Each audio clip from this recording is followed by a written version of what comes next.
Woo. Forgot to I forgot to do the tweets. I always forget something when I'm setting up the stream. It's pretty annoying. Anywho, hello everyone. We're live with ECUM talking about Across the Spider-Verse.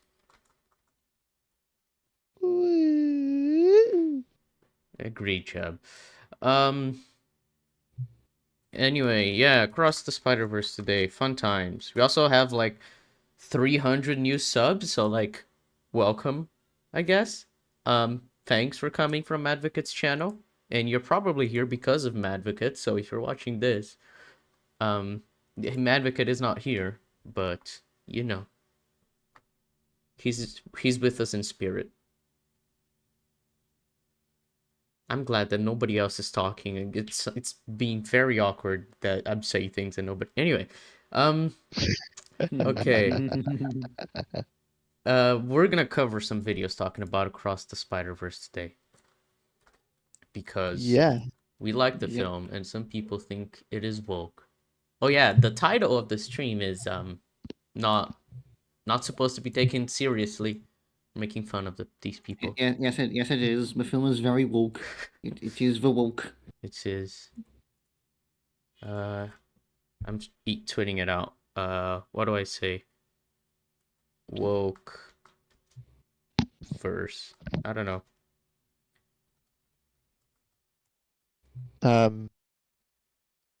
Okay. Woke nonsense, SJW snowflake.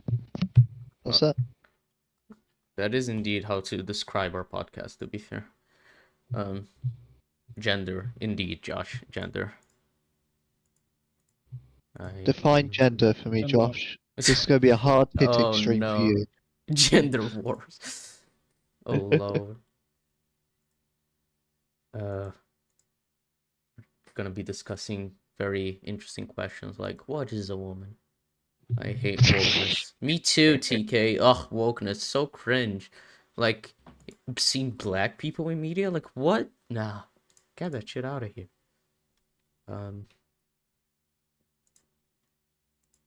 I'm very worried with this stream that we have so many new subs, because I'm like, we can make these jokes, but can they discern that these are jokes? Because I know a big portion of Madvocat's fans like to, you know, make fun of the woke stuff because he criticizes the CW show, which is known for being, you know, also woke, as some might say. So it scares me, terrifies me even. But we'll get through it. If we make any comments on something being woke or SJW, it's a joke. Yes. That's how you could tell. It's a joke. Yes. And if you take it seriously and agree with it, I'm sorry. Sorry for the people who exist around you. Anyway, recommendation corner. Yeah, we do this thing for if people that are new, that are in the beginning of streams. We each recommend one thing that we have consumed, with a video game, a TV show, a book, a YouTube channel, whatever. Just to, you know, have a little preamble before we start covering the videos, and so that more people can join in the meantime. So, Tin, do you have something to recommend? Yes, actually, I guess in the past couple-ish weeks, I managed to catch my sister and her partner watching through Skins, the first couple series of Skins, which is, I guess a teenage drama from the early 2010s. Not early 2010s, early 2000s. That's I was going to say. It did keep going until the 2010s, but like it wasn't as good as the first two series apparently. But I got that, and well, I'd heard about it a lot because like it was one of those shows back in the day, like one of those really influential shows. Like it deals a lot with like like addiction, like family drama, the feelings of like abandonment, all that stuff. And because like the one major experience exposure to it beforehand was, Jib, you'll probably remember this, as the Ballad of Julian Russell, where where they mention in a line how he says he was obsessed with E4 skins, and how there's a big chunk in the writer's tale how he says that's been on his mind the entire time for like a month. That was my biggest exposure beforehand, and like after watching it, yeah, I get it. It's really good drama, and I will say, not giving any spoilers away, but like in like the last couple-ish episodes of series two, it deals a lot of death and like not being able to say goodbye. Oh, that's And poignant. I will just say, it happened to be on the day that I found out my uncle passed away, so and it was a pure accident, I should add, because it wasn't until my sister's partner, until way after, they realized, oh yeah, you're going through that. So yeah, that was fun to go through on that day. And then the very next day, my buddy fucking dies. Yeah, viewers are not having a great time, but we move anyway. Yeah, that's my recommendation. It's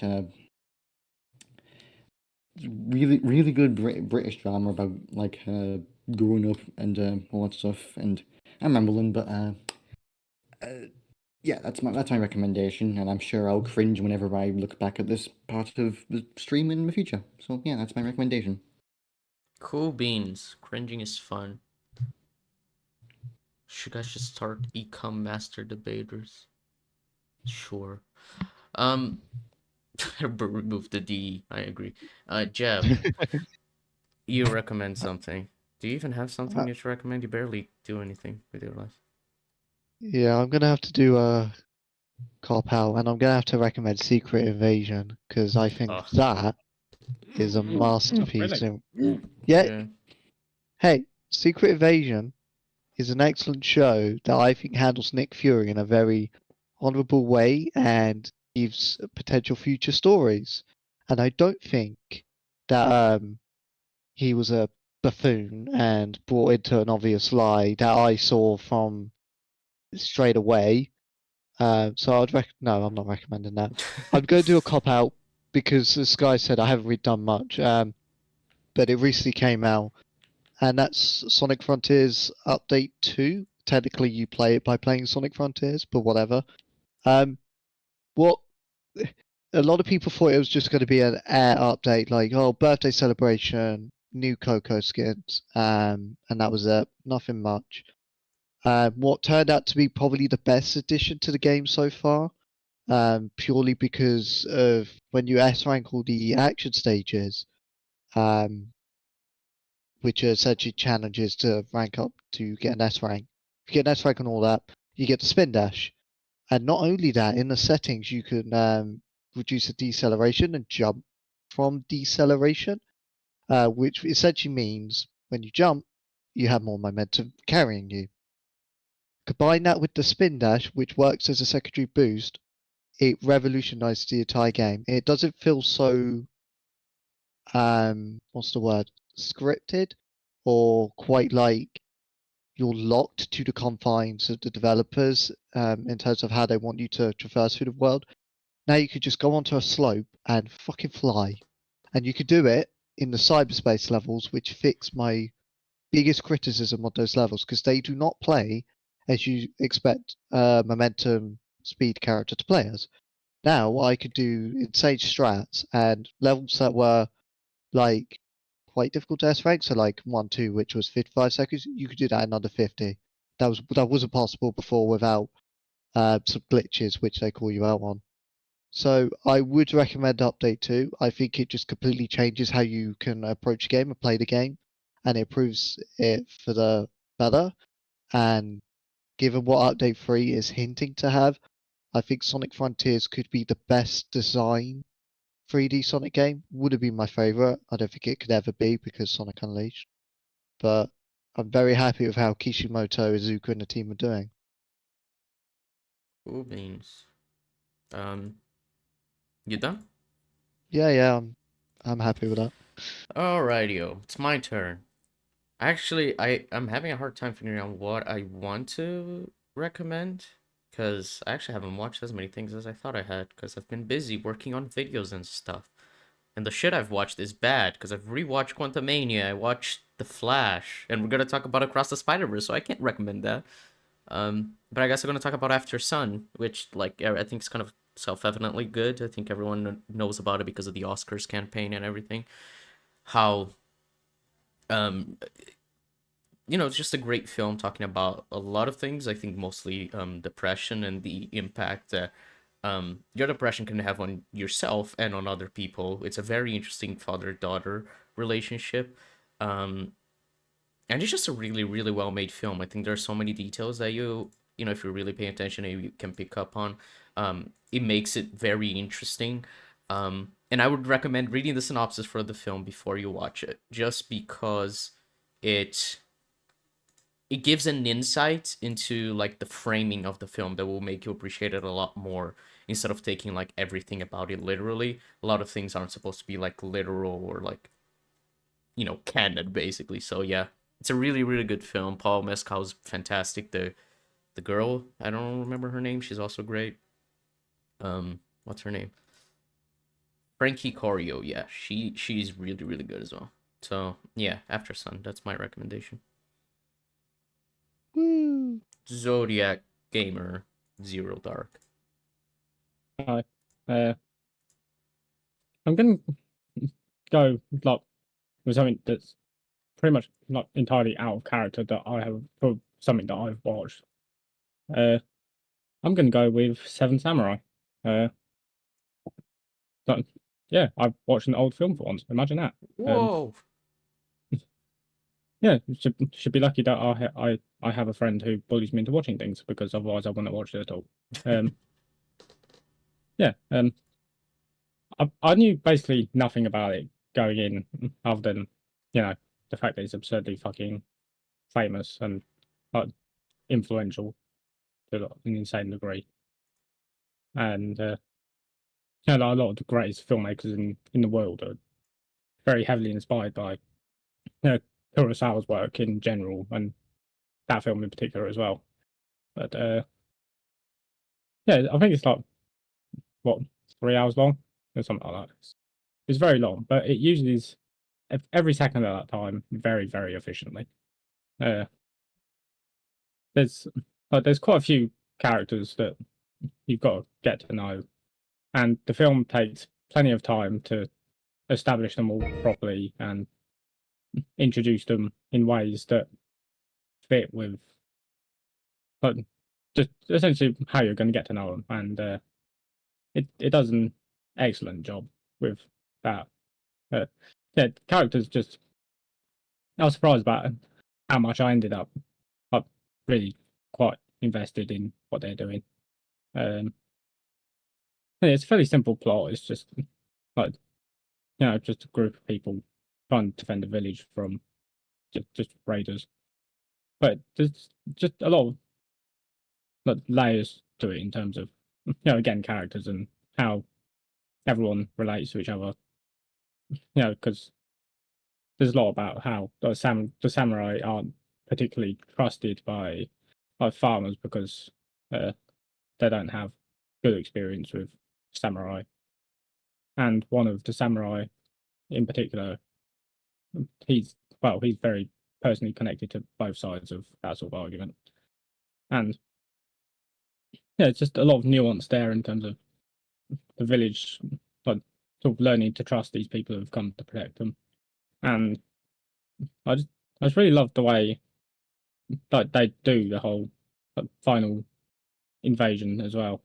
Like, it's not just like all the bad guys just come rushing in all at once and there's just a massive big skirmish and just you guys win. It's like it takes place over the course of a few days. They're coming in waves. There's just a lot of strategy going on, and there's quite a lot of tension because they've done such a good job like setting up the characters and making you care for them. And yeah, it's one of those films that's just like it's a fucking obvious thing to recommend, but like just, you can't not recommend it at all. It's fantastic in pretty much every way, and it's like it's like 70 years old now, and it's like it still holds up like extremely well. But yeah, it really is one of those like timeless classics that pretty much everyone could see. Like in terms of, like, I don't know how many people have seen it because like, some people are like me, they're weird and don't watch things. But yeah, yeah, I definitely recommend that. And because I haven't got anything else to recommend, so I'll go for the obvious thing. Yeah, yeah. Yeah, Tin's laptop is fucking up, so gotta feel more time without her. Oh lord. But yeah, that was recommendation corner. Whoa, proud of us. What we're gonna talk about today, as we said, Cross the Spider-Verse, which we think is good, very good. But there's some people who think it's woke. For example, there's a video that may call Across the Spider-Verse garbage across the woke-verse. Whatever that means, honestly, I'm confused about what he means by that. But it's fine. We'll learn. That's the entire point of us being here, learning other perspectives, other points of view. We'll understand completely why people think this film is woke and maybe agree with them. I mean, probably not, but can't discount the possibility.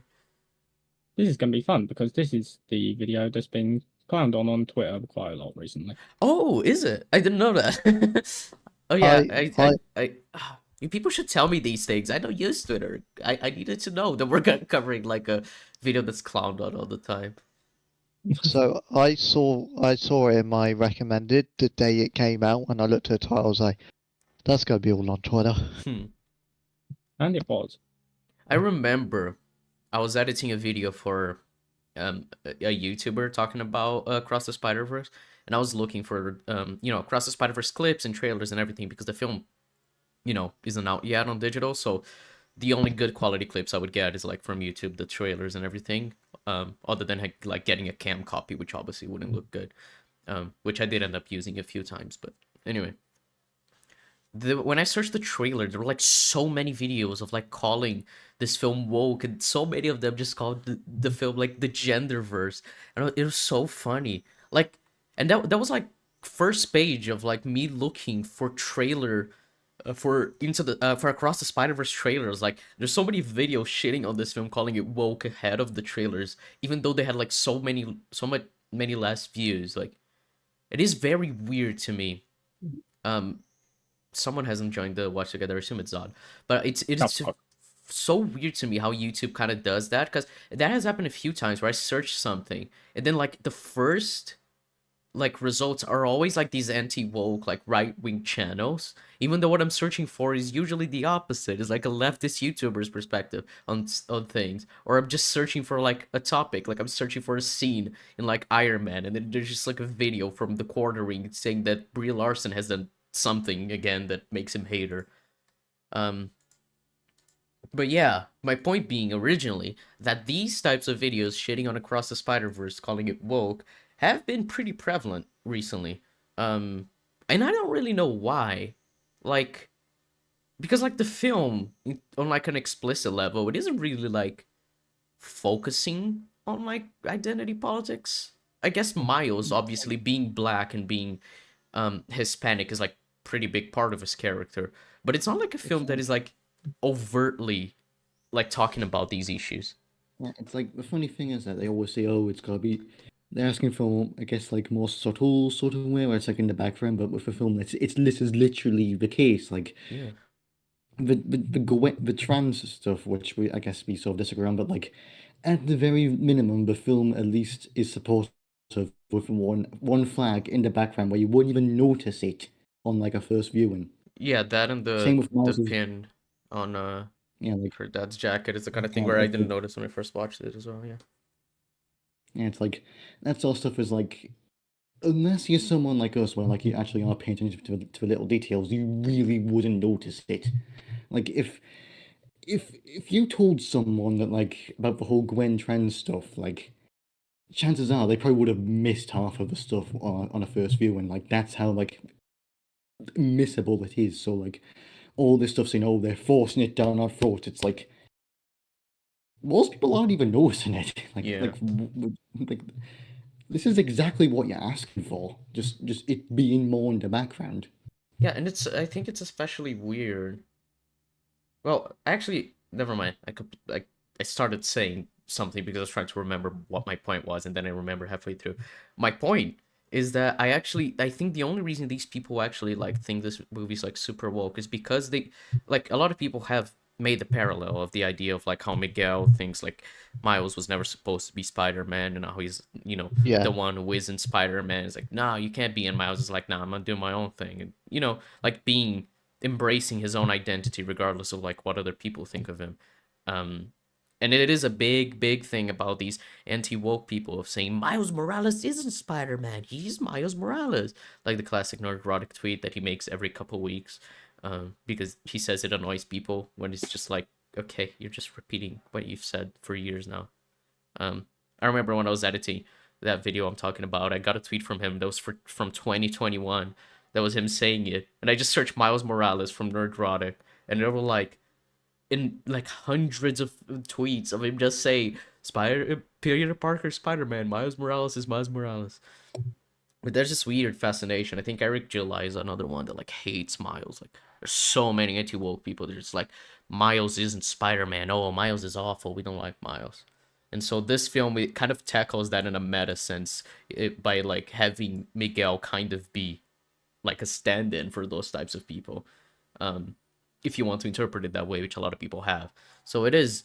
I think that's why these people are like so defensive over this film, being like, "Oh no, this film is woke. It's attacking us," because it is kind of like Yeah, showing them like that their side is wrong and that Miles is correct. I think even the director's interview said that was very much the intention with a lot of it, saying that like since Miles is probably like weirdly the most controversial legacy superhero character, Hmm. like they wanted to implement it in that and make it part of like his arc. Yeah. And they said that was very much the intention. And like I saw a tweet, I think it might have been from Yellow Flash, I think, saying, "Oh, so they hate fans." And it's Oh like, yes, that's exactly it. Yeah. Oh, It's Yellow also Flash. it's also quite funny when you consider two elements that the film has. Element one, it implies that the spider from 42 was going to bite that Miles anyway, because the brief yeah, glimpse is Miles in the school, and the one that's saying he isn't Spider-Man is, I would understand if it was a white male, but it's not. It's a Latino. Mhm. That's what confuses me, because um I would have expected to go, why is another minority group saying to a minority group they're not Spider-Man? Look at this infighting narrative.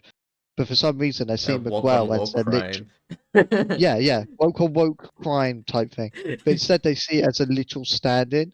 And I'm like, I would understand if this was like Peter Parker, Uh-huh. you know? It's not. It's Miguel. Miguel, the Miguel, famous no, Miguel. Miguel. Okay. Um, the famous Miguel, who in other iterations has been quite authoritative due to their nature of being from the future and the knowledge they have. Uh-huh. It is just funny to me. Mm-hmm. Also, just want to read this chat. Someone said, you just watch you guys cover season 9 of The Flash. Dude, I want Az to meet Az. That would be fucking awesome with Goldface being the moderator. I would pay to watch that. I would love that with all my heart. Uh, they chose Miguel because he's always been edgy as Oh, hell. Yeah. the other woke thing they're obviously going to mention, I'm surprised we haven't, is the whole aspect of Spider-Woman and especially her remarks to Peter on how he's a terrible trainer, which that one Oh, but those were she's shown. jokes. I never took any of that seriously. They were yeah, both like teasing Yeah, each other. I swear if these people mentioned that as like a serious point. Because like he even said, well, he beat you, so I can't be that bad. And then Miguel's like, you both suck. It's like it's just them teasing each other. They're spider people. and I so think they they even say later that I taught him that, so I must be a good teacher. It's like Yeah. it calls back on itself. So like, I also think it's because the fact she's pregnant, but as I said, because I recently rewatched it, She's only pregnant she's in the opening scene. yeah, she's 100% pregnant in the opening scene. That's not debatable. But after the fact, the bump is no, it's generally not as noticeable. It generally looks like her clothing. Now that could be me and my eyes throwing me off, But the fact others are saying the same thing makes me think there's a deliberate design choice there. Yeah, but I know this is a thing they're gonna mention, like a pregnant black woman fighting. They're gonna be like, oh my god, it's evil. Evil. It's woke. They're saying that women should fight. Women are so strong. Black women are so strong that they can fight even when they're pregnant. Look at how woke this is. Calling it basically like a delusion that whatever like the writers had. So that's what I expect from this. Hello, Yeah, that's everyone. Hey, baby wizard. Hey, hello, That's- everyone joining chat. what would be another woke thing? They might, and it might be a letter one. They might be going like, "Oh, of course, Ben and Riley's all mopey and such," rather than take him seriously. Okay. I think they might do that. That's a left field prediction, though. I would assume they might mention the fact that Captain Stacy quits his job by the end because there's a whole defund the police thing, the police being evil in the real world, which okay, let's not get into the politics of that. But the point being that him quitting is kind of proving that like he can't stand for morality if he is a police officer, and by that point that's why he quit. So maybe that's something they're gonna point out, like the film is being like, oh, police are evil. Even though Miles' dad is the police officer as well, but whatever. They might also. They're also going to bring up Peter Parker, with the whole charge. But I also think they might It is Peter B. misunderstand. Oh, it is okay. Yeah, I get Blonde confused. Peter. You're confusing Blonde Peter, right, from the first film? Yeah. Yeah, I Peter- always did too, but then I fact checked when I was editing that video. Yeah, the way I differentiate is Blonde Peter is R.I. Peter. I think that's what the cast members called him. Right. Yeah. Okay. But obviously they're going to bring up that aspect as well. I think. But I think another thing they could bring up is the Spot, because they'll see him as like, oh, he's all goofy and that, and then just miss the fact that he becomes a genuine fucking threat The that Spot threatens is the entire great. multiverse. It's the entire point of his arc is that like he was called the villain of the week and he took it personally and Yeah. became the biggest threat to the multiverse just to annoy Miles. Like It is pretty interesting. He just wants to prove that he's better than they see him as, and it's just like, well, fuck you yeah, then. it's like it's really quite mad because like I think like Avi Arad chose him because he was like such a second-rate villain and like they tied it into the plot that he's a second-rate villain Yeah. and wants to prove himself and like I love how meta the film is, but it doesn't treat itself like it is meta. Like it's a really nice blend of meta comic book storytelling. Yeah. Exactly. Speaking of which, there's a video. It's not perfect, but we've covered it before, Film Speak. His video on Across the Spider-Verse is pretty good, and he mentions a lot of the stuff we do here, but like in more detail and expanding upon it a lot more because it's video essay, so he scripted it. So I recommend watching that. It was edited by Zach Dolmet, the Thought Theater himself. So I recommend that video. Genuinely a good video from him. Though there is a point where I think he said something that's mildly racist, but it happens. But yeah, I think now we are ready to start watching Garbage Across the Wokeverse. Are we all Woo! excited? Oh boy. I am. No. Let's freaking do this, lads. What is... Oh my Okay, ears. so he's showing... Yeah, I had to lower it way down. So he's showing people dying in the live-action Spider-Man films. Okay. Is the quality supposed to be shit, or... I It's don't know. It's a stylistic choice. Yeah, could he not find, like a Blu-ray rip or something?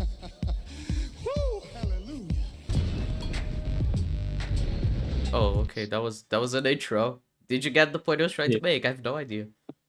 I assume he's like alluded to the whole canon event stuff.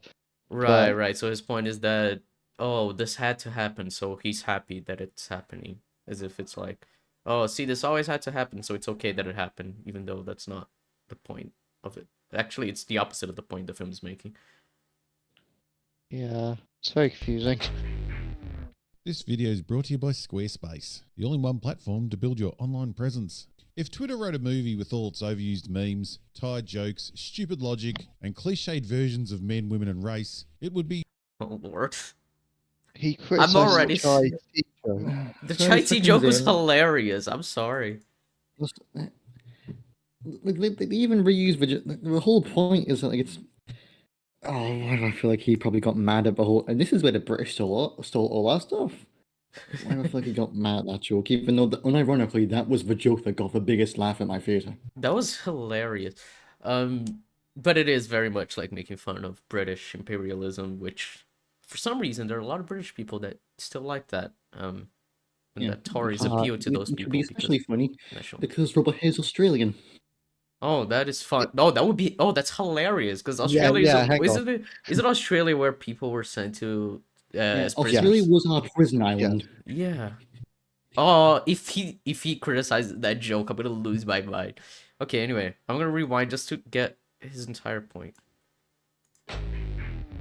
This video is brought to you by Squarespace, the all-in-one platform to build your online presence. If Twitter wrote a movie with all its overused memes, Okay, for one, that's like one joke in the film.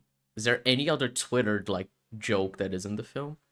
It didn't even come from Twitter, for fuck's sake. Yeah, but you get the point. Like an internet meme. Like, is there anything other than that one joke? Well, he's going to claim the chai tea, apparently. I've never seen that on Twitter in my life, but Yeah. Robot Head has. Well, I'm sure someone on Twitter has had that argument before because it's kind of funny that people call it chai tea, and then Indian people would be like, "No, it's just chai. Chai means tea." There's a question. I don't know if this counts as a plot hole, but if Universe 42 never quite Spider-Man did that alter the canon event. In theory, so this is the thing. We don't fully know the rules of the canon events. Yeah, I would assume the way I would explain it is that like because that universe got changed, the canon event would happen later down the line, maybe in like few hundred years. Like the canon event isn't set in when it happens, just that it happens at a certain point in Spider-Man's life. But because there is no Spider-Man in that universe yet, there may be one in the future, or there may not be, then that canon event can't be disrupted because there is no canon event. But I also think that the way Miguel is explaining the canon events, I think he's just wrong or lying in some sense. Yeah, like I think the film was very much setting up that Miguel is either Yeah. got a lot wrong, or the whole canon event algorithm is just not exactly completely wrong. Just it's a lot of it's completely bollocks. Like that, I imagine that's going to be said in the third film. I think it's just a case of he's seen one instance of it go wrong. The AI is based on that one instance because it's it's the like bias of the developer. Yeah, and they're he just assumes it works like that, and other people, the other Spider people were like on board because it kind of confirmation Yeah, biases them into being like, oh, there was some sort of meaning, there was a purpose to this horrible thing, traumatic thing happening. Because a lot of people they want to find purpose in loss. So yeah, especially for a character like Spider-Man, which like the whole thing is his personal life is filled with tragedy and that. Yeah. So like being told that it was all for a purpose and that the universe couldn't live without it, that you probably gravitate towards it to say, I have a purpose. It was all for a good reason. Yeah, that's why a Now- lot of people gravitate towards religion in the real world. Now, let's say Miguel. Can you help me pronounce Miguel. Miguel. Let's say Miguel is 100% right. We do know that if they are lucky, they can save dimensions anyway. Yeah, he just said they haven't gotten lucky every time, but it does mean that sometimes, it implies that sometimes it can happen. So it is interesting. We also don't know if like Mombatan was going to be destroyed because of the canon event being disrupted or that being a spot thing, right? Because there's no confirmation. And Miles says, like, no, that was because of Spot, and Miguel was, no, that's a canon event. But because we don't know. it looks more like one of Spot's spots, whereas like in Miguel's flashback, it looks more like the glitchy sort of thing that. Yeah, and they're just like people disappearing, kind of like being snapped in Infinity War. So it isn't different. So like I feel like the film is very much setting up that like it's sort of ambiguous and like, but I think it's very much leaning into that. A lot of the logic established here is going to turn out to be very faulty. Agreed. Jordan, we would need the point made because I don't know what point was made on Chief. Yeah, I assume he's just asking so that he can paraphrase the point. Maybe if it's not too long, it doesn't take too much time, and if it's not like you sharing a video with us, because we already have our plates full today. Anyway. tired jokes, stupid logic, and cliched versions of men, women, and race. Cliche versions of men, women, and race. The three genders. I- Men, women, and Uh, race. That's I'm so that's not the. confused. Okay, hold on. I'm gonna rewind again. It's I overused just memes. Sorry, go on, Joe. I just want to say because he said the cliche version of men referred to Peter. At least in the UK, that's not the cliche version of a father. No, Peter is just a guy. I don't know. I can't see him as like a cliche, stereotypical anything. Yeah, like He's just him. I don't know. he's just a guy. He's happy being a dad, and he wears a bathrobe is mostly like just a joke.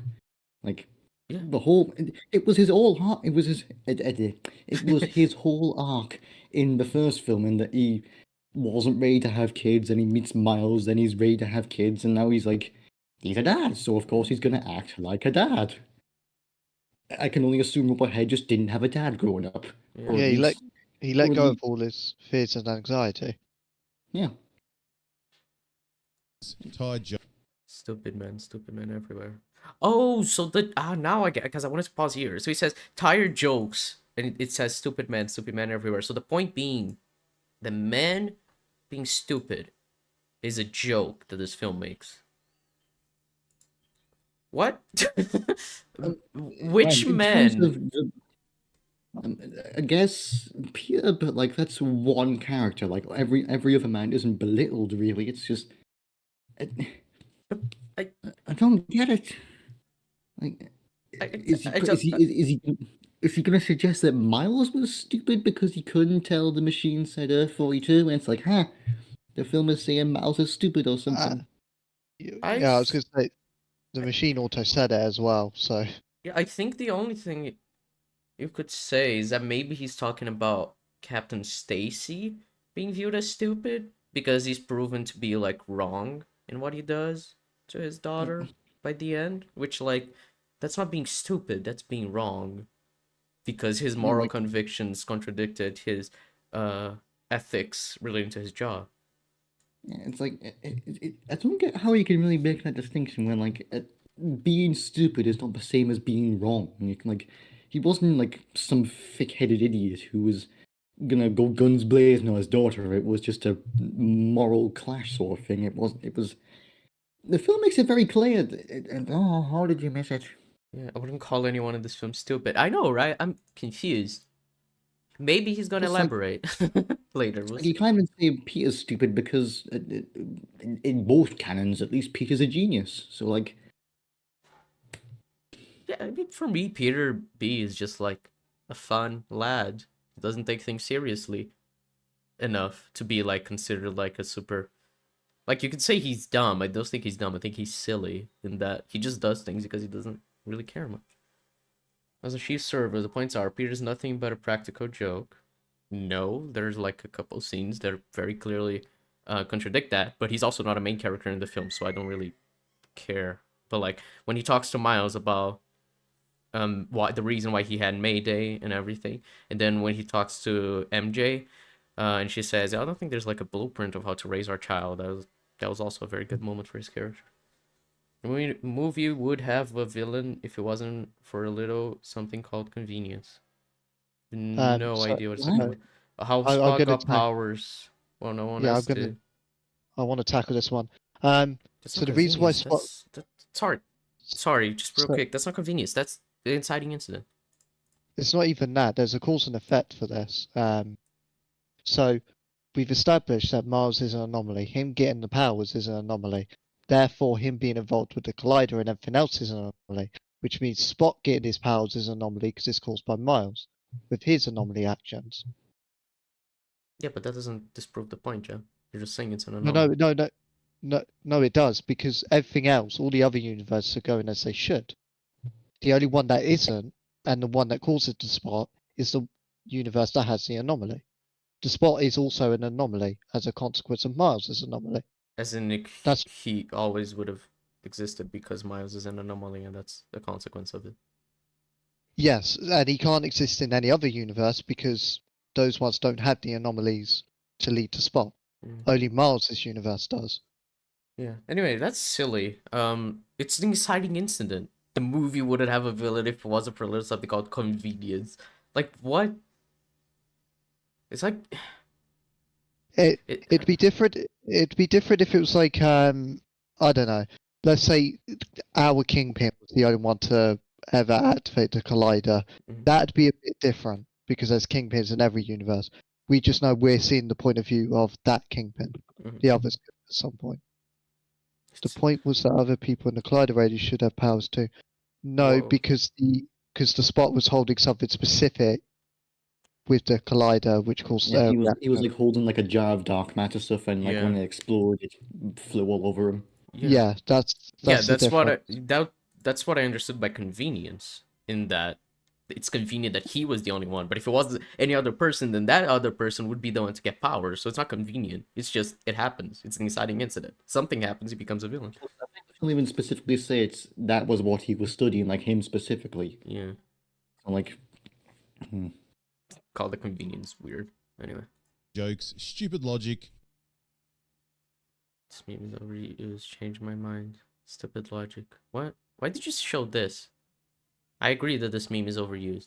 But why did you show this when he said stupid logic? What?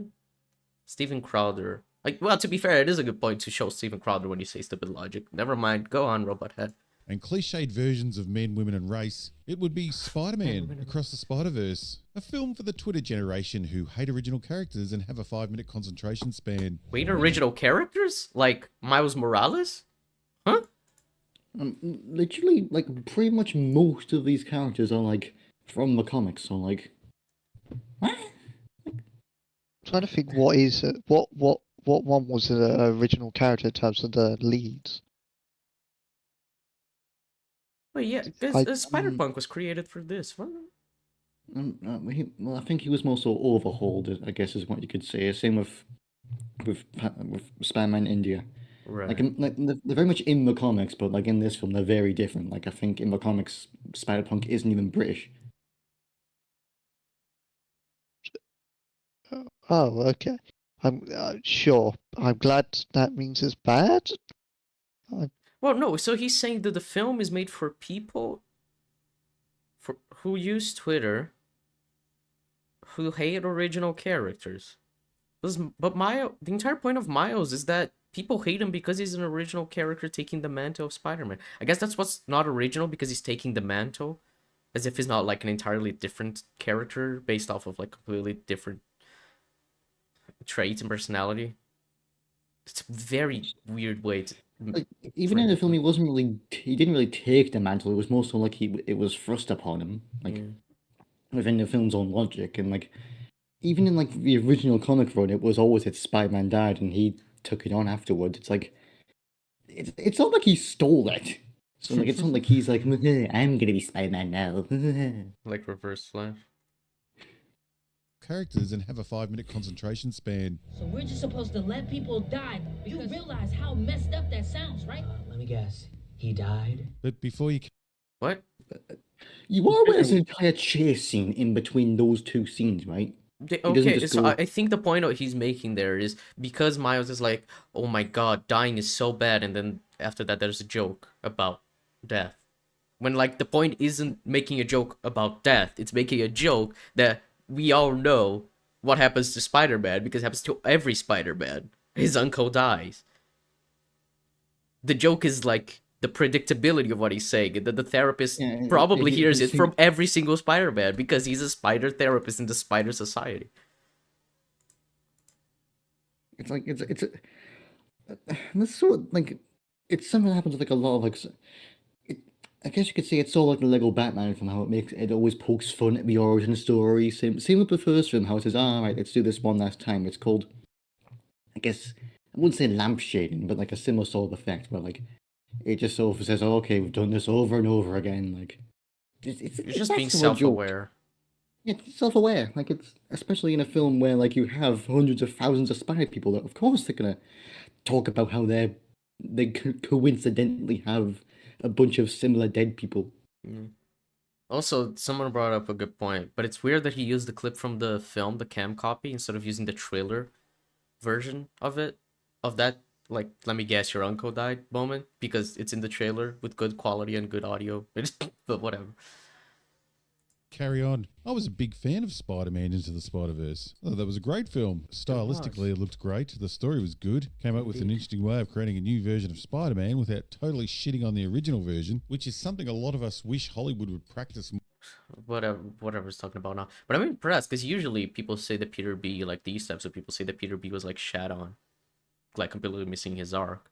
So I'm impressed that he actually thought that Spider-Man and that Peter Parker in the first film wasn't shat on. More often. Miles was his own interesting character, and not just a bastardized version of Peter Parker. The villains were more than paper-thin bad guys who had interesting motivations and backstories. The father was alive, which is rare to begin with these days. Did you just make a racist joke? I think he meant father figure. I don't quite know. But that's still racist. Or is I he don't- making the so- point about the fathers in movies that are dead, and he just comes off as racist because of the stereotype that black people, black dads, die and leave way more often than white think- ones? I think it's that, or the case of father figures for Spider-Man just being dead all the time. Right. So it just comes off as racist accidentally, but he didn't mean it. That's what I'm thinking. Okay. Father was alive, which is rare to begin with these days. He wasn't a moron and he loved his son. You gotta say I love you back. Dad, are you serious? You want to hear I me say love it? I'm gonna pause just for copyright. I like this moment, but like, you could have just cut it there. You gotta say, "Oh, you love me back." Could have just cut there, and we get the point. Can we like hold that point for later on if he criticizes Peter for loving his daughter? That'll be interesting. you, Dad. And he acted like a man. In fact, all the men in the He acted like a man. What does that mean? What does that mean? He acted like a man. first film acted like. Do you have a point to make, or are you just groaning? I'm just groaning. I'm just That's fair. groaning. That's fair. That's fair. Like men. I know. What am I? Yeah, Prowler acted so much like a man that he became evil and killed people for an evil kingpin. What a man. What a And it wasn't until he was about to kill his own nephew that he realized, oh yeah, Maybe one of I'm them's gonna, kinda I'm gonna bad. kill this kid. Yeah. Like, and before that, he was fully ready to kill Miles only until he realized it was Miles. Like, he was fully willing to kill the kid. Mm. Like, he might have died, like, at least a little bit heroically, but he was still a bad guy. Mm. Yeah, it's like the point of his character is that he wanted to be good, but he always cut corners. Like, that's not a good thing to do. Yeah, it seems like Chad is in agreement that the point is that superhero fathers usually are dead. Which is kind of silly, I think, to say when like most superheroes, we start following them from when they're like older, right? Like Tony Stark and shit. Obviously, the death of his parents is like a big deal for his character, but it's not like we start following him when he's a teenager. Like Miles is 14 in the first film, so it makes more sense to have his parents with him. Anyway. Yeah. Some sort of backward caveman for wanting to see men portrayed as men in film? Well, yes, maybe. Or maybe I'm just normal. Even the multiverse storyline worked, and I normally hate multiverse stories. They seem like the lazy modern cop-out that allows franchises to cash in on emotional deaths of characters that they can then just bring back at any time with the ease of the multiverse. I agree with this point, at least. That a lot of multiverse films just use it as a cop-out to have cameos and nostalgia shit. You're like, oh, we brought him back. Look how cool. And that's kind of it. Like, you know, he used a good example as well with the visual of Charles Xavier. I was about to say Patrick Xavier again. I did the same thing last night when I was talking to Shandy. I was like, wait, what's his name? The bald guy. Like, Patrick Stewart. I was like, yes, not Patrick Xavier. What is a man? Nothing but a miserable pile of repressed emotions. Yeah, that seems to be what these types of people want. Just someone who holds in all their emotions and just shows them with anger. Which is weird because Jeff was like a pretty emotional at a lot of points. So like his conversation he has with Miles through his dorm door is pretty emotional, pretty vulnerable, which is not seen as a manly thing usually. I'm listening. Bloody What? Why did you play? Whatever. multiverse has replaced time travels as my most hated way lazy writers get themselves out of holes they've dug themselves into. I figured it out. Time travel. Why are you showing this clip? Why is he doing like a full fat Playing these clips is so weird. Like, we got your point. You don't need to play like a random clip from Endgame. Like you could have just like played like the bit where Hulk goes time travel as he says, "Oh, it was my most hated thing," and then just move on. Like Yeah. it's more effective. Yeah. Amazing and bullshit. The multiverse. Oh, that was a joke. Well done. That was a very good joke. You see, that was Gwyneth Paltrow in another film saying bullshit. That was very good. Thank you. Man's, women's, theys, whatever they go by, were an interesting idea. Though them all being from different animation universes adds a lot of problems to the already complex idea of multiverses. Like, when does it stop being a multiverse and just become a different universe that's existing at the same time, with every possible thing being different except for the fact that somehow they got a Spider-Man? You see, multiverse. What? That's Did you just describe multiverse? Yeah, I'm very confused. You just described the Does he think multiverse that saying it's not a multiverse multiverse. Does he think a multiverse is just one universe that's different? Yeah, multiverse is many universes. That's what the word Like, multi it's- is. That's why it's- universe, it starts with uni. It means one. What? Universes usually means there are multiple versions of the same universe with the experiences all mixed up, so we get different outcomes. The multiverse in these films isn't just about multiple versions of each character, it's also about multiple versions of evolution, biology, science, and God. Yeah. Yes, thank you, Talking Pig. My name is Peter Porker. But I get it, and I went along with it. This is an animated movie aimed at kids that I thought was going to sit in its own universe. What are you? Some kind of silly cartoon? You got a problem with cartoons? Is it great storytelling, fitting for one of the most loved superheroes of all time? No, it's a movie length. Whoa, it is. It is. Fuck you. Into the Spider-Verse really is great storytelling fitting for Spider-Man. It is like an encapsulation of what Spider-Man is across the Spider-Verse as well.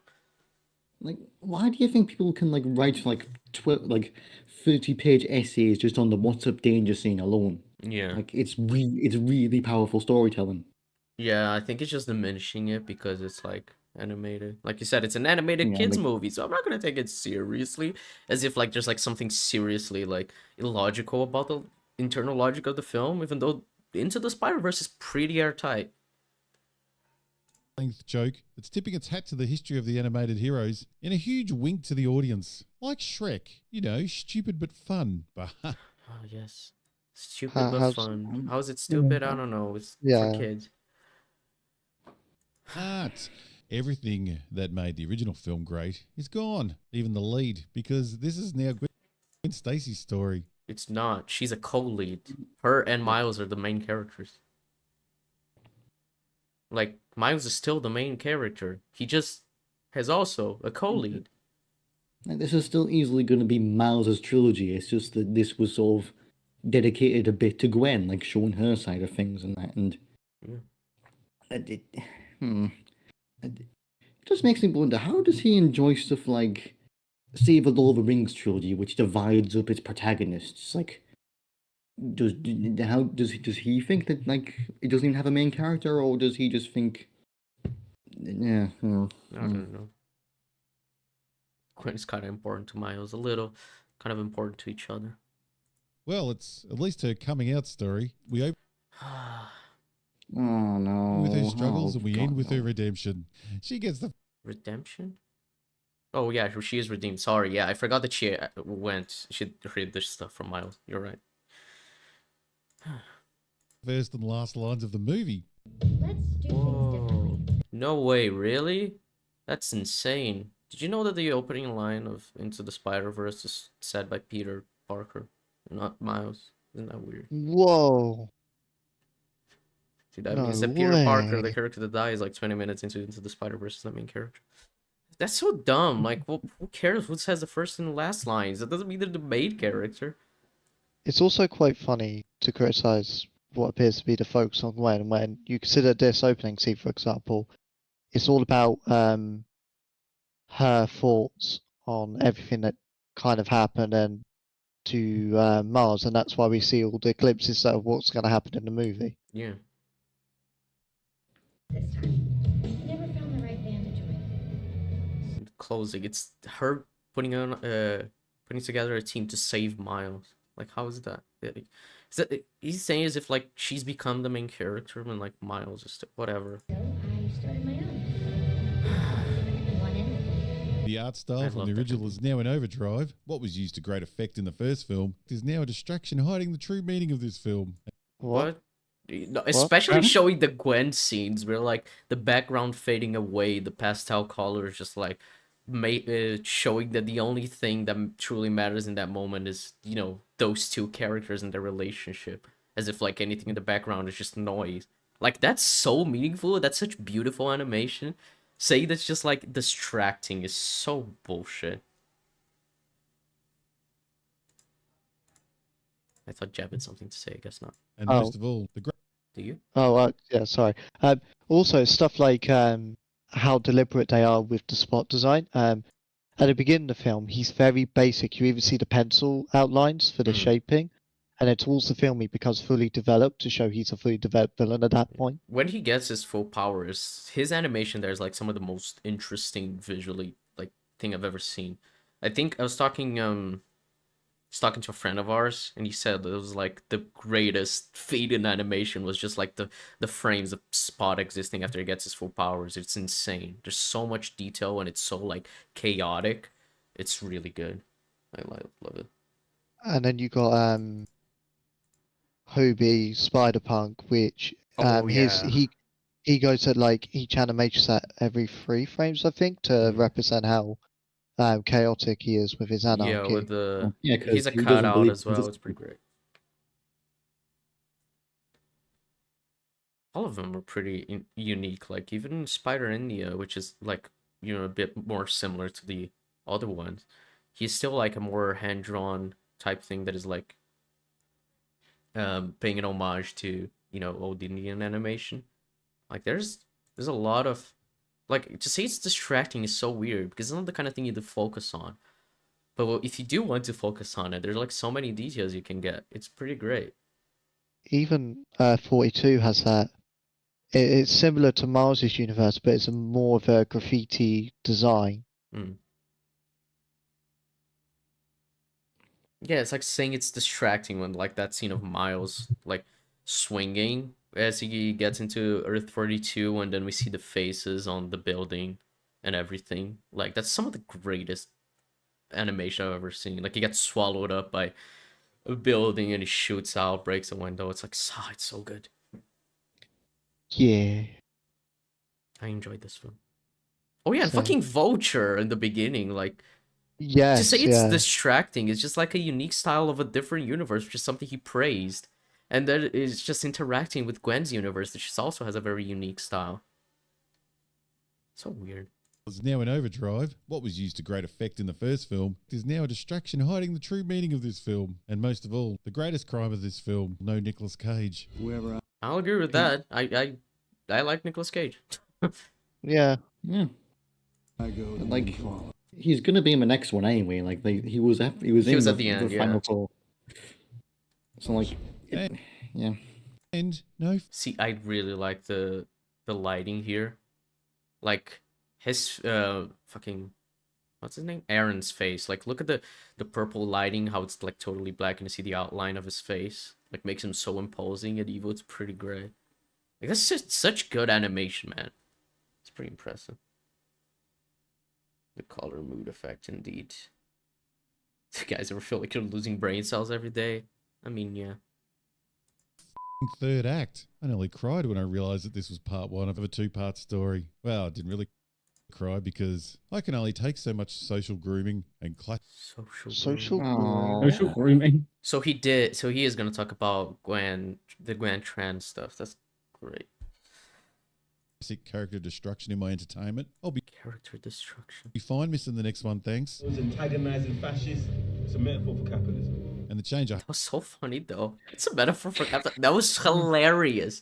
is he really mad that Hobie Brown, Spider Punk, is a punk? The people who hate capitalism, hate the government. Yeah, and it's so funny for like him saying that Hobie is like this. Oh, they try to group people to be like, and what his introduction is partly played as a joke. His character's partly played as a joke until he helps until like Miles is protesting. Hobie's like, hell yeah, Miles, and then Jessica Drew is like, Hobie, you're not helping. And he says, good. That's when he kind of like becomes a character. Before then, he's kind of a caricature of like what Yeah, anarchist is. At the start, he was like, you know, a bit of a caricature, and like I was a little worried about the comments, how like they said he was going to have a love triangle, but like Yeah. as soon as they got to the Spider Society, and he was basically Miles's hype man, that's when he Yeah. became my favorite character in the Me film. too, man. I love Spider-Punk. And I think it's really interesting because you kind of think, oh man, there's going to be antagonism and it's going to be a love triangle. But Miles is kind of like, he really likes Hobie. He's like, man, you look cool with or without Yeah, the it's Spider-Man suit. It's like Yeah. instantly they just hit it off. It's like they really undersold how much of like just a bro he is to Miles. Like unironically, like the dynamic I can sort of see is like he's basically Miles's big brother, like the one person sticking up Yeah. for him when everything goes to shit. He's such a good character. I love him. He probably doesn't know what punk is. My favorite thing is when he says to Mayday about taking a shit on the establishment Oh and yeah, saluting it's her. hilarious. I love Hobie, man. It's Daniel Kaluuya, right, who voiced him? Yeah, it is. He did such a good job. I love Hobie so much. Look, I will say, funny enough, the same week that I saw Spider-Verse, I mentioned Skins, but he's actually in Skins. Oh yeah? It was like one of his earliest roles, and he even That's wrote cool. a few episodes, and I'm like, he's playing this fucking horny rapper teenager, and I'm like, that's an Oscar winner right there. That's my favorite character in Spider-Verse right there. Yeah, it is interesting to think about, especially when you have, well, this is just, I guess, mildly unrelated, but especially with Doctor Who, where you have so many famous actors that play, like, tiny roles, like Olivia Colman is in the 11th Hour, and then you think, oh yeah, she won an Oscar. Yeah. Well, fun if he was in Doctor Who, he was in the fucking Yeah. Planet of the Dead episode. Yeah. Yeah, it's he like- was. Yeah, that's why I thought of Doctor Who, because he was in that episode. But also like him like basically mocking Hobie. It just kind of reminded me of that tweet a couple of days ago where it was like people in like Instagram, I think, saying, "Oh, maybe Hobie has a soft spot for the Queen," and it's like, do you not know what punk is? Yeah, no, Hobie would not like the Queen, I'm afraid. It's like why do I feel like Robert probably thinks punk is basically just wearing leather jackets and saying, and I know, fuck for government a couple times and then getting on with your life. I like Hobie. But yeah, someone also said that Robothead's the kind of person to think Rage Against the Machine is conservative. Like, yeah, that's that. Kara makes a good point as well, on how he has so many different like attributes to him, and Yeah, he his has art like cutouts like of different styles within him, which is what. yeah, because he doesn't fit into any boxes. Yeah, it's pretty Yeah, cool. look- He so doesn't yeah. fit that he himself is like over, like his lines don't end where he ends. That's why it's cut out. It's pretty great. Plus, like I saw got the film that he's like made of like I don't know, like 70s punk art where like he's made of like cutouts from like newspapers and that, Mm-hmm. which is such a good detail. Yeah. And his introduction, man, it's so good. Him talking about himself, the one that they have had since Into the Spider-Verse. It's so fun. He's like doing so much, and it's like, oh, I fight, I fight fascists and everything, but sometimes I just hang out at the pub with my mates. It's like, oh, that's amazing. Yeah, he's He's- like with the he's- man down. Yeah. He's not a role model. He was a runway model. He hates the AM. He hates the PM. It's like He's so funny. I love Hobie, man. And- Genuinely, like one of the greatest things the Spider-Verse lads did, but it was including him into the film. And he hates being called a superhero because he finds that narcissistic. Yeah. Oh, It's great. the best part is that like, for example, like I was worried that they make him into like basically just a caricature that like is just like, of like a punk, but he actually feels like a punk character. Like he's Yeah. full on anti superheroes, anti government, anti the Spider Society, and Anti-consistency. yeah, He even exactly, says, like- I don't believe in consistency. That was one that I was like worried that they'd make him a character was that line. But looking back on this character, I'm like, nah, I like that. He was just joking. What I find funny as well, people were like, "Oh, it's racist to the British." I think Shad in particular said that, and I'm like, genuinely, if you go to London, you are hearing those exact things in the way he's saying them. I can confirm. We are British. We have authority on this one. Yeah. Yeah, I'm wondering, did Shad, the Australian, actually say it was racist to the British? I think he said it was a stereotype rather than explicitly racist, but even then. Interesting. You can confirm. Was there, heard that. Yeah. Anyway. I hated the most was the dialogue, But this is where the British stole all of our stuff. where the original felt genuine and sincere. It felt like real people talking, with some very sweet moments. I love you. Wait, what? Well, that's been replaced with a script that's injected with what we see all too often in modern Hollywood. Such as. Nosy. Especially Oh yes, Modern Hollywood is when. Oh, Neb joined to play Neb. Modern Hollywood is when the heroes tell a villain to shut up. What? I don't get it. What's the problem with that line? Is it because Miguel spoke in Spanish for a second? Hollywood. None of your business. Nosy. Especially when trying to write strong don't know. teenage girls. Wait. What? What? Yes, What? strong teenage girls say shut up a lot, so he's so right. I have no idea what his point is. I mean, Gwen's I feel clearly racist towards Italians. That's a good point. That's a good point. I feel like he's trying to say it's devoid of heartfelt moments. It's just like, here's the next gag. But I'm like, well, did you not watch, I don't know, Gwen and her dad, all their scenes, or like Miles and his dad, or Miles and his mum? Yeah, I don't know. I'm confused. There's so many genuine moments as well, of like characters just talking.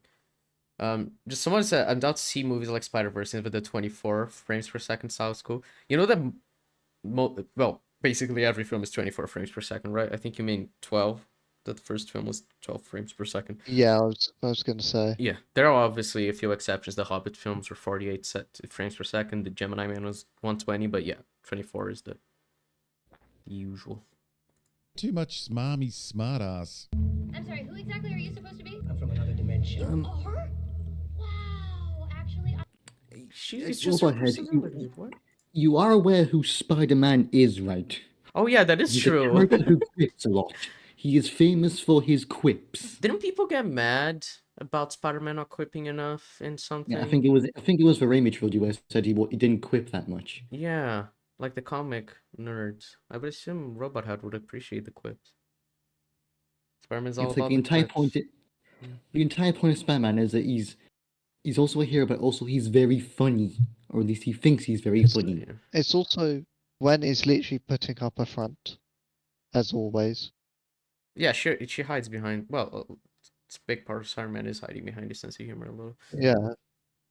But yeah, they even make a joke of that when Jessica Drew shows up at Spider Society. Someone asks her about Spot, and they thanks Snap, and they make a pun about Spot, and then Jessica Drew's like, "Who else has a joke about that?" And it's just like dialogue bubbles showing up and everyone talking over each other to make jokes because Spider people make jokes. Whoa. If we're gonna make a Spider-Man, it's like because he says, "Oh, hates original characters. It hates like Spider-Man, whatever." This film, how can it hate Spider-Man if it's doing like the thing that Spider-Man is known to do like all the time, is making quips and jokes, all the time. It's such a weird point. Yeah, even Peter B tells Miguel, yeah, that's another funny moment. He's like, Oh, oh, like every he's- time we talk about the universe and you just take away my...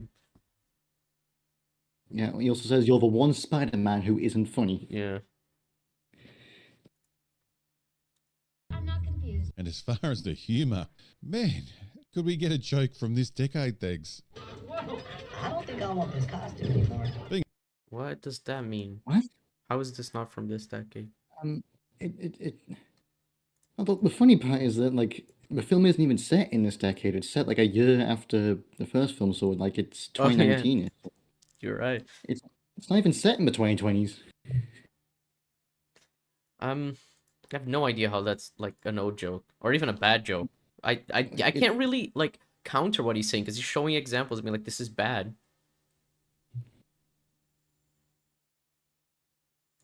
Being a paid writer used to mean that you would write new things, like jokes. But every joke in Across the Spider-Verse is copied from people on Okay. Twitter who share jokes they think are new that were really... Okay. I've never heard that joke before, but like, okay, like before. Yeah. Like I've heard it before, but I haven't heard it to like an overabundance where it's like, oh, it's a Twitter meme. It's just an observation you hear occasionally, like when like they point to the ATM machine, is you're saying ATM machine. Hmm. Yeah, it's what fucking Mayo says that. I would have if they were going to do that deliberately, I would have expected them to do where people go CBM movie. Mm. Being shared by their dads back in 1998. The M stands for machine. Yes, the old and Yeah, he's showing these jokes as if they're like the big jokes, the ones that are supposed to get a big laugh out of you. When this is just like Spider-Man quipping, as he's like not taking Spot seriously. The entire point is that he's not taking the situation seriously. That's the funny part, not that he made a joke that people know. Plus, the funny part of that scene is also partly like Spot kind of fumbling the actual robbery. Like, Yeah. Yeah. Like trying to look it's super kind cool and threatening, but he just fucks up all the time. I mean very old ATM observation. What's the next film going to have? Pin number jokes? I love chai tea. What did you just say? Chai tea, chai means tea, bro. It's funny because of how over the top his reaction is. Because he's so insulted. That's what's funny. And then Mayo's going on the defensive. And then the moment with Spot later is great as well. where he's Yeah, like, he's like, oh, I love chai tea. I'm gonna kill you. You love chai tea? like, "No!" No! Yeah, it's fucking great. Jokes in that movie are all pretty much blink and you miss it. They're quick, so the longer emotional moments stand out, the more. Agreed. And there's the element how the roles now reversed on Miles after the ATM situation. Mm-hmm. And yes, language is used differently in different parts of the world. Are you really dissecting the joke about chai tea? You're really trying to Autism. counter the film saying that it's just it's you're not supposed to think about it. No, It it's not literally even not means- supposed to think about it. He's just wrong. Yeah, okay, language is used differently, but it is wrong to call chai tea, to call chai tea, because it is TT. And it is wrong. Like, grammatically, you're just using two of the same words. It's like in Doctor Who, where there was like the Atmos system. I always found that funny, because it gets so annoyed that, that people call it system, but that add the S at the end means system. Exactly. Chai tea is what it's known in the West. Yeah, that's what's annoying for. That's the point. Yes, That's the problem. yes, a thing is known for an incorrect name. That is annoying for a person who knows the correct name, whose culture is tied to Surely that the name. person who has more authority is the country where the tea comes from. Yeah. Cliche. Now let me guess, you're gonna ask me about saffron and cardamom and naan bread, which is the same as saying bread, which is the same Just as if saying say chai bread, tea. bread. It's a bit hypocritical That one was so great. to lecture your audience on cliches when the character doing the lecturing is all cliche. Street dogs, quick break for a cup of chai with my Maya. This is where the traffic is. This is where the traffic is. This is also where He's not a cliche. Showing Robot head. his Have place you- is based on India and the because like he's saying that the character is a cliche because the place he lives in is similar to India. When the entire point is that the place he lives in is just Manhattan, but India. Robot head. Look, I'm gonna reveal a secret to you about India. It has 2 fucking billion people on it. It's kind of busy. And like the other jokes, like, oh, he used to feeding dogs. That's stereotypical. I've never heard that about Indian people. That like them feeding dogs is a stereotype. I didn't imagine that as a starter, but I just imagine that it's a joke that he's so perfectly perfect as like a Spider-Man. That he even Like, I helps thought the that- dogs and everything. I'm like, I thought that was a joke. Mm-hmm. I'm like, I feel like when I see dogs starving, I want to feed them as well. I didn't realize it was an Indian exclusive thing. Yeah. Especially because, like he even said, being Spider-Man is so easy. So I thought part of the point was that he was like, he has time for everything in his life, including feeding dogs, which is unlike a lot of other Spider-Man, which is like, for Miles, he has no time for anything. It's like the whole thing of his arc is that he hasn't really had his canon events yet, and like he's still so early in that like it's so easy. I'm pretty happy, and like Mhm. he's feeding dogs. He's got a pretty okay relationship with his girlfriend. It's the joke. It's the sort of whole thing with Pav. Yeah. Traffic is a traffic here too, but this is where the British stole all of our stuff. It really feels like this film was written by the same people that write those incredibly cheap, horrible kids shows. The type of writing that thinks that references alone are humour. Nothing. Okay, so you're comparing it to Nickelodeon humor. You could at least compare it to a show that's out today and not a show that was out 10 years ago. Well, the point he wants to make is that these jokes are old, so that's why. But like, the jokes aren't the references. I think he's just like missing the forest for the trees in terms of its jokes. I don't know. It seems really, really weird the way he's talking about it, as if like, oh, the joke is that he's referencing a thing of chai tea, but like the joke is his reaction being so absurd, like being so offended and being like, what? You know, that's what's funny. Yeah. I don't think Robot Hand understands humor. That sometimes the joke isn't what you're saying, but the subtext and context within within the joke. Yeah. Take more selfies. Yes, I love to selfie. In the very That joke wasn't a reference though. So oh, just referencing things. That's what's funny. The joke there was how weirdly obsessed with selfies he is, and how it's distracting Sam. Again, that wasn't a reference. This is Robot Hand understand humor.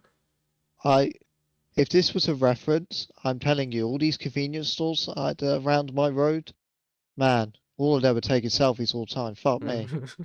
That's a reference to how real convenience clerks take selfies all the time, as we all know. The known stereotype. You know what it reminds me of? It reminds me of all those jokes how like MCU fans when their family gets a divorce, it's creating a multiverse, like that sort of thing. Mm-hmm. Tumblr. That sounds like Tumblr to me. A real life occurrence is not a reference. Yeah. long opening of this film, our hero Spider-Woman is fighting a sepia-toned villain from another dimension when our main antagonist gets introduced. A big, cool-looking, powerful Spider-Man. Instead of being surprised or at a minimum polite, Gwen decides to be I do just want to be pedantic. Would we call him the main antagonist? Because I'd call Spot. No, he is the main antagonist. Spot's going to be the main antagonist of the next film. Miguel is definitely the main antagonist in this one. I saw him as a secondary antagonist. Nah, he's definitely the main. Like, Spot is out for like most of the film, and he comes back at the end. I feel like Spot is like the main antagonist up until Mumbattan, and then after that, Miguel takes over.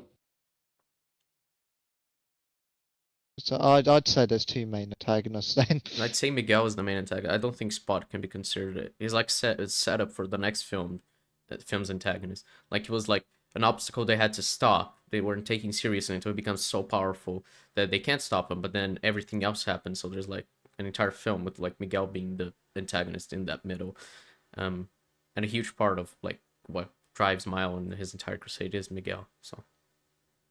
Okay. Man, instead of being surprised or at a minimum polite, Gwen decides to be a complete smartass to this guy. Because why would she be surprised? Why would she be surprised? She literally said, "Oh my God, I'm so surprised you're from another." Like, oh, I know. Like, it's a joke that like a few months ago she met like 5 other spider people from another dimension. Yeah, she's used to it. Yeah, she's not unpolite. I don't know why. What? It's just that Miguel's a little standoffish at the start. Yeah, and he's always very stoic and serious, and Gwen is the usual spider person, quippy. So.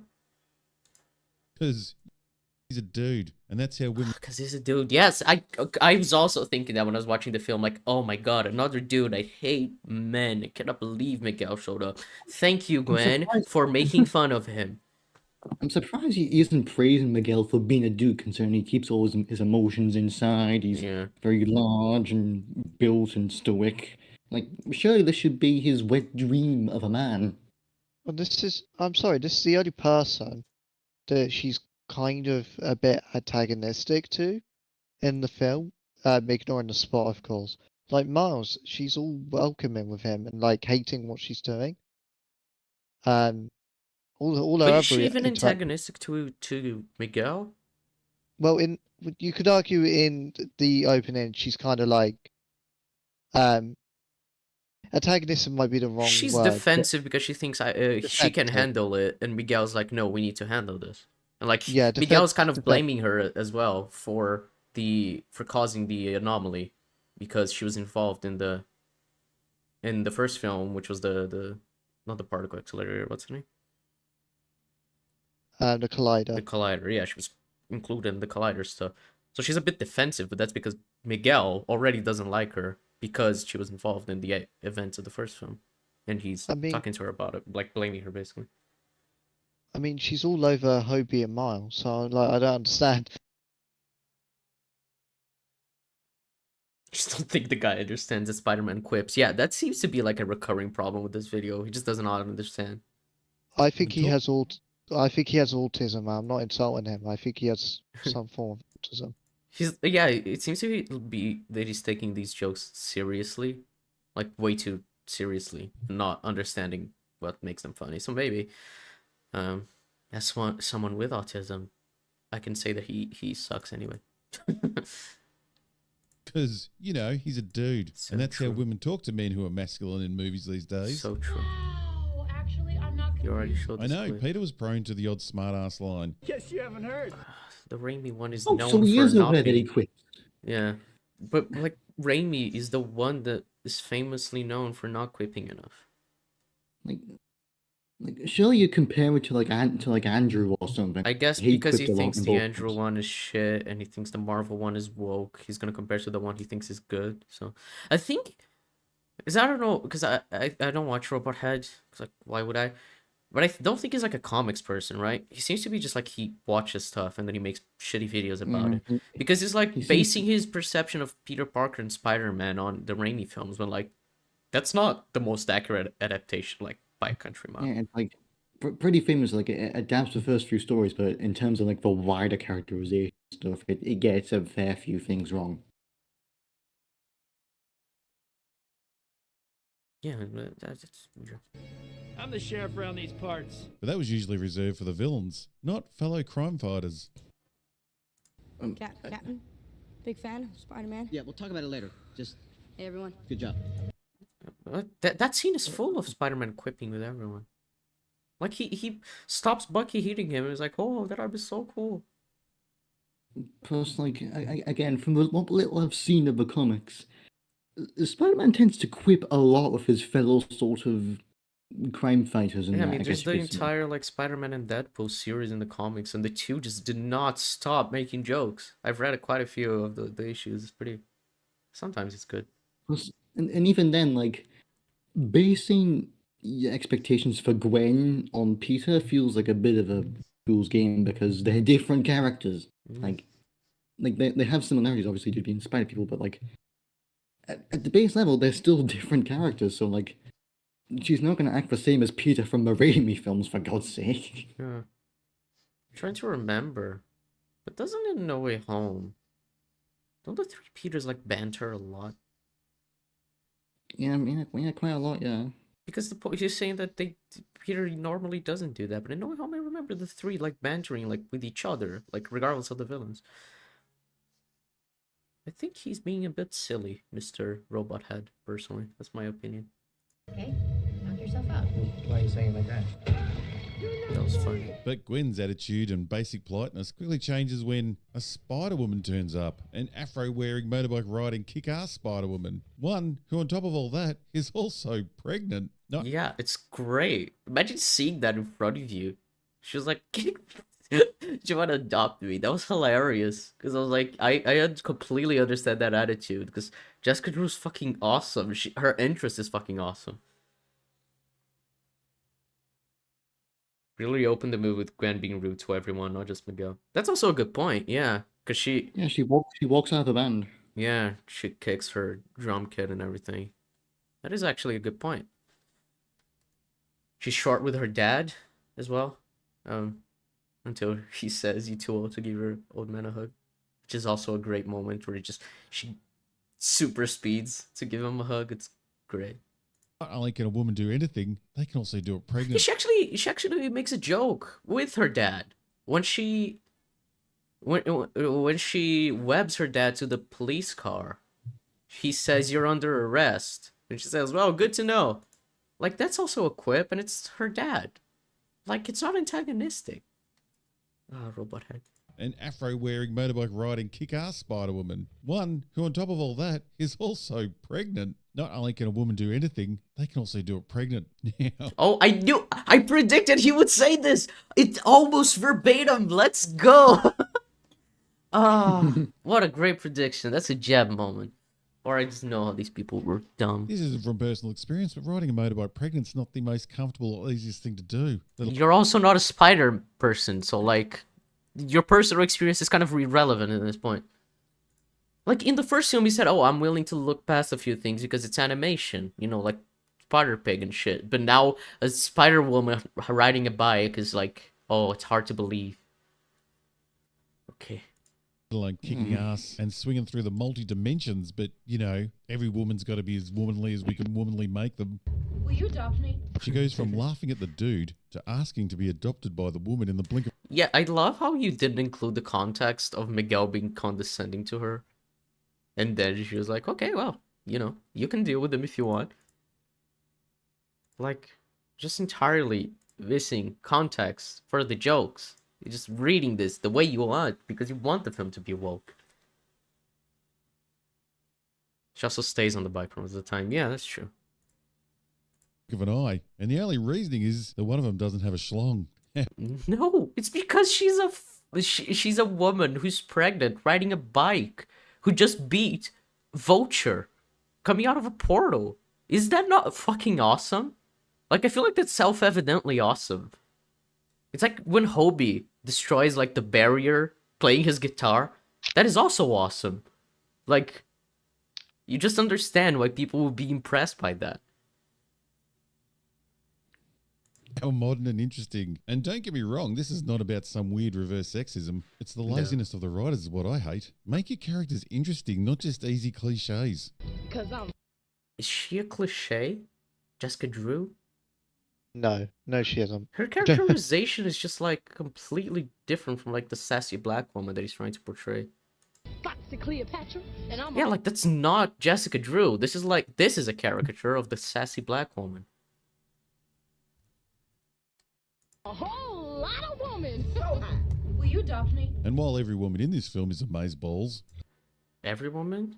Are you Is silly? he implied Lila is amazeballs? My guy, she's an algorithm. She's a hologram. She isn't a physical human person. Also, Spider-Bite. Who? Spider-Bite. She's the Avatar one that ends up helping Miles. Yeah, well, that's what he's saying about all the women being amazeballs, because that one is indeed amazeballs, some might say. Despite getting outsmarted by Miles. Amazing. I think, well, yeah, but she gets all smarter, but then she had a chance to stop it and she let Miles go, so she's a good person. Anyway, I think it adds to her personality being how she still sacrifices herself and her time for the multiverse, even though she's pregnant. I agree. I think it, like, her being pregnant is just, like, in itself, a very good way to characterize her, is, like, her priorities. And then her being protective of Gwen, wanting to help her, being like, you know, which of us hasn't had, like, a hard time, you know, lost our way. So we should help her. Like, yeah, such a caricature, so cliche. But I guess it's a stereotype that black women want to help people. Is that the stereotype that Robot Hat doesn't like? It's a thing I always hear from these sort of lot where, like, they say, oh, it's a cliche, it's a stereotype, but, like, what stereotypes are you talking about? Like, how common are these stereotypes that you cite them all the time? Yeah. I think we've said this many times before on ECUM, but it's like the thing where they just say something but they're vague enough where the audience will fill in what they think they mean so that they agree with the point, rather than them actually making a point and citing examples to prove the point, you know? It's just like, oh, it's easier to get people to agree with me if I don't cite it specifically because they're already on board with the idea that it's woke. So I'll just say, oh, this is woke, and then you figure out why. What? Call for backup. Come on. Please just call for... Yeah, I already called her. the men. That was funny. Hell, the men. They aren't really portrayed so well. As a father of a daughter and the son of a mother... Yeah, actually, stop talking. Okay, duly noted. That was funny. He's trying to like see things from the perspective of a woman, which is impossible for him to do. And so Jess was like, "No, shut up." Like it makes sense.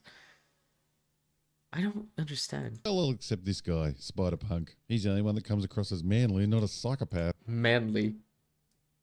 Yeah. Manly is a way to describe him.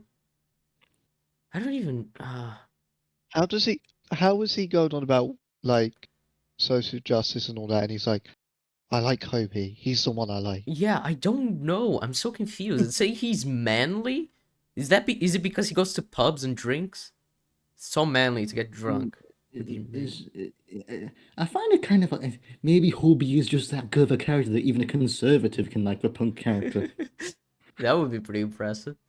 To me, it's a case of where people get mad at Rage Against the Machine being anti-establishment. Yeah. I think it's happening again. Yeah, he thinks like he's anti-establishment, but he made fun of capitalism in the film. Surely, I don't. Maybe he just thinks that one line is bad, but the character itself is good. Maybe I don't know. this movie promotes commie propaganda.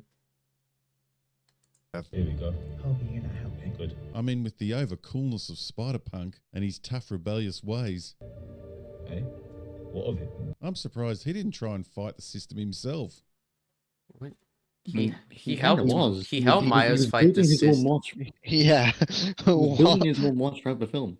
Yeah, Because he even says that he was only there to look out for Gwen. yeah, And also, Like- he gives Gwen the thing yeah. to go across the universe. Yeah, and at the end, he implying that joins had the been fight. planning this implying that he'd been planning this for the whole time, knowing that eventually it all go tits up. So Yeah. I called But- it. Like I most fucking punks in called the it. real world, his toughness is all show and no substance. Instead of What? Did you miss the scenes in the film where his character helps Miles and Gwen? Did you just not? the scene at the end where everyone's like arguing and he's the one who reminds him of the advice he gave him to begin with, like as the one person who actually who's really on his side. Yeah.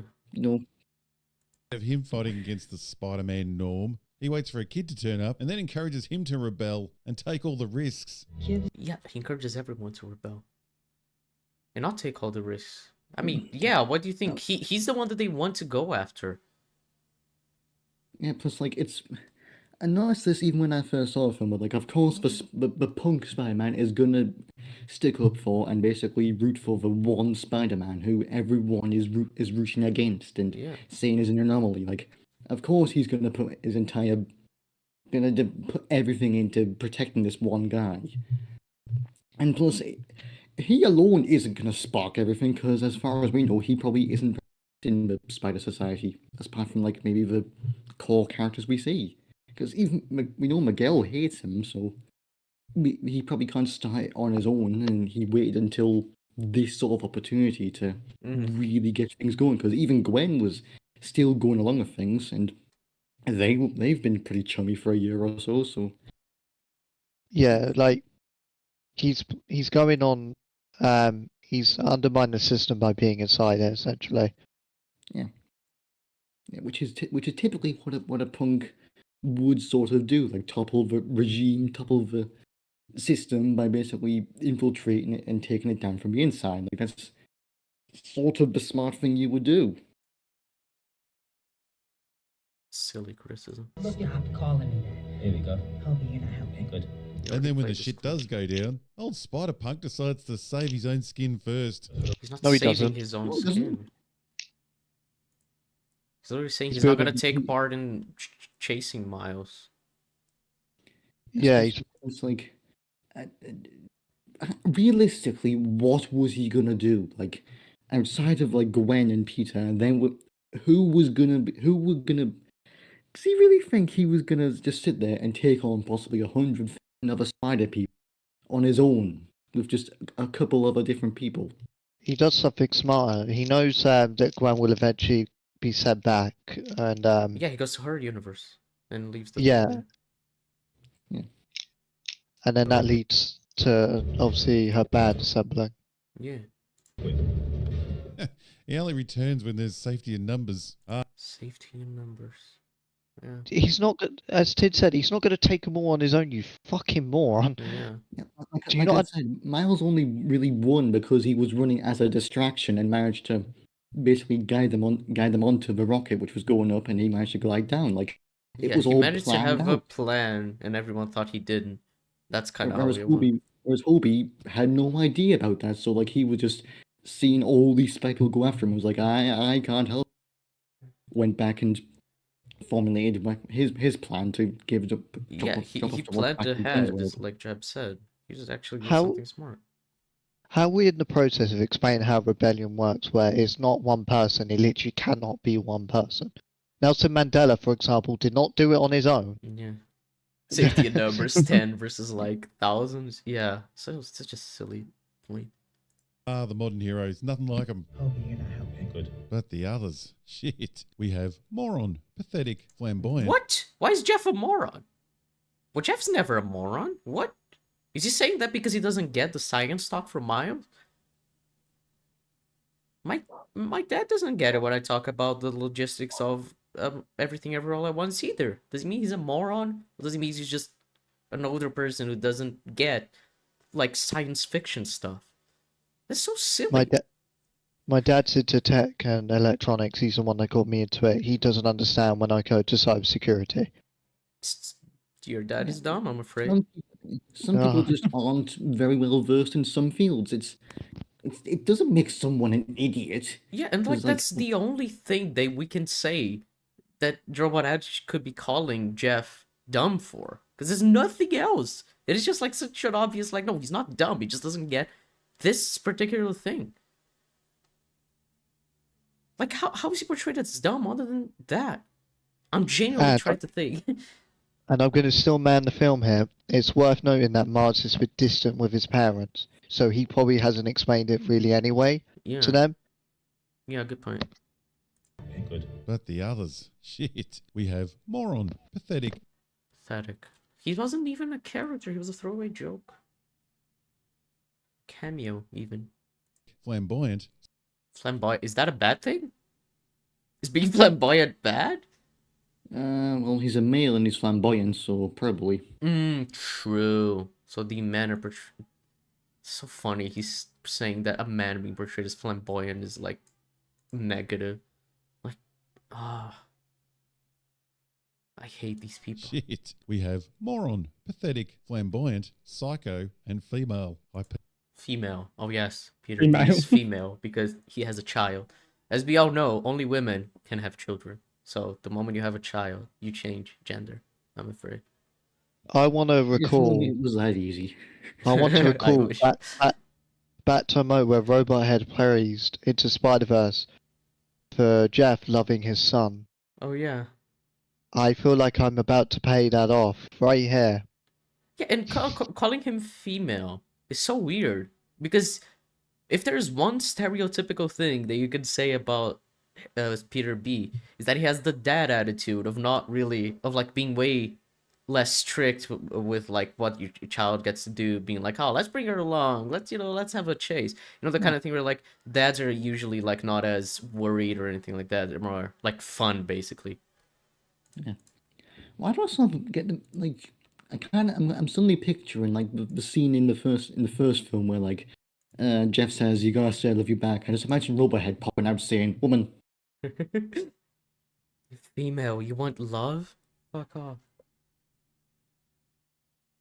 Oh yeah, that's also kind of funny because MJ was at home.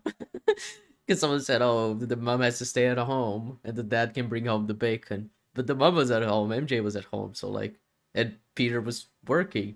So is that not another like stereotype of men? It's funny. Neb also made a good point that 90% of Spider India's flamboyance is just Indian cultural stuff, like the dancing martial arts type swinging, which is a good point.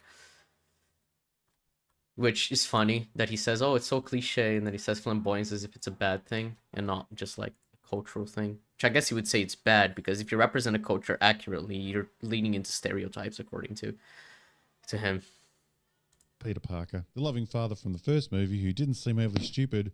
Well, I wouldn't say he's now a complete moron, But boy, is he struggling in the school meeting. So it is genuinely this one moment where he Oh doesn't my get God. quantum physics. I don't get quantum physics either. Am I a moron? I'm starting to think maybe even Robot doesn't get quantum.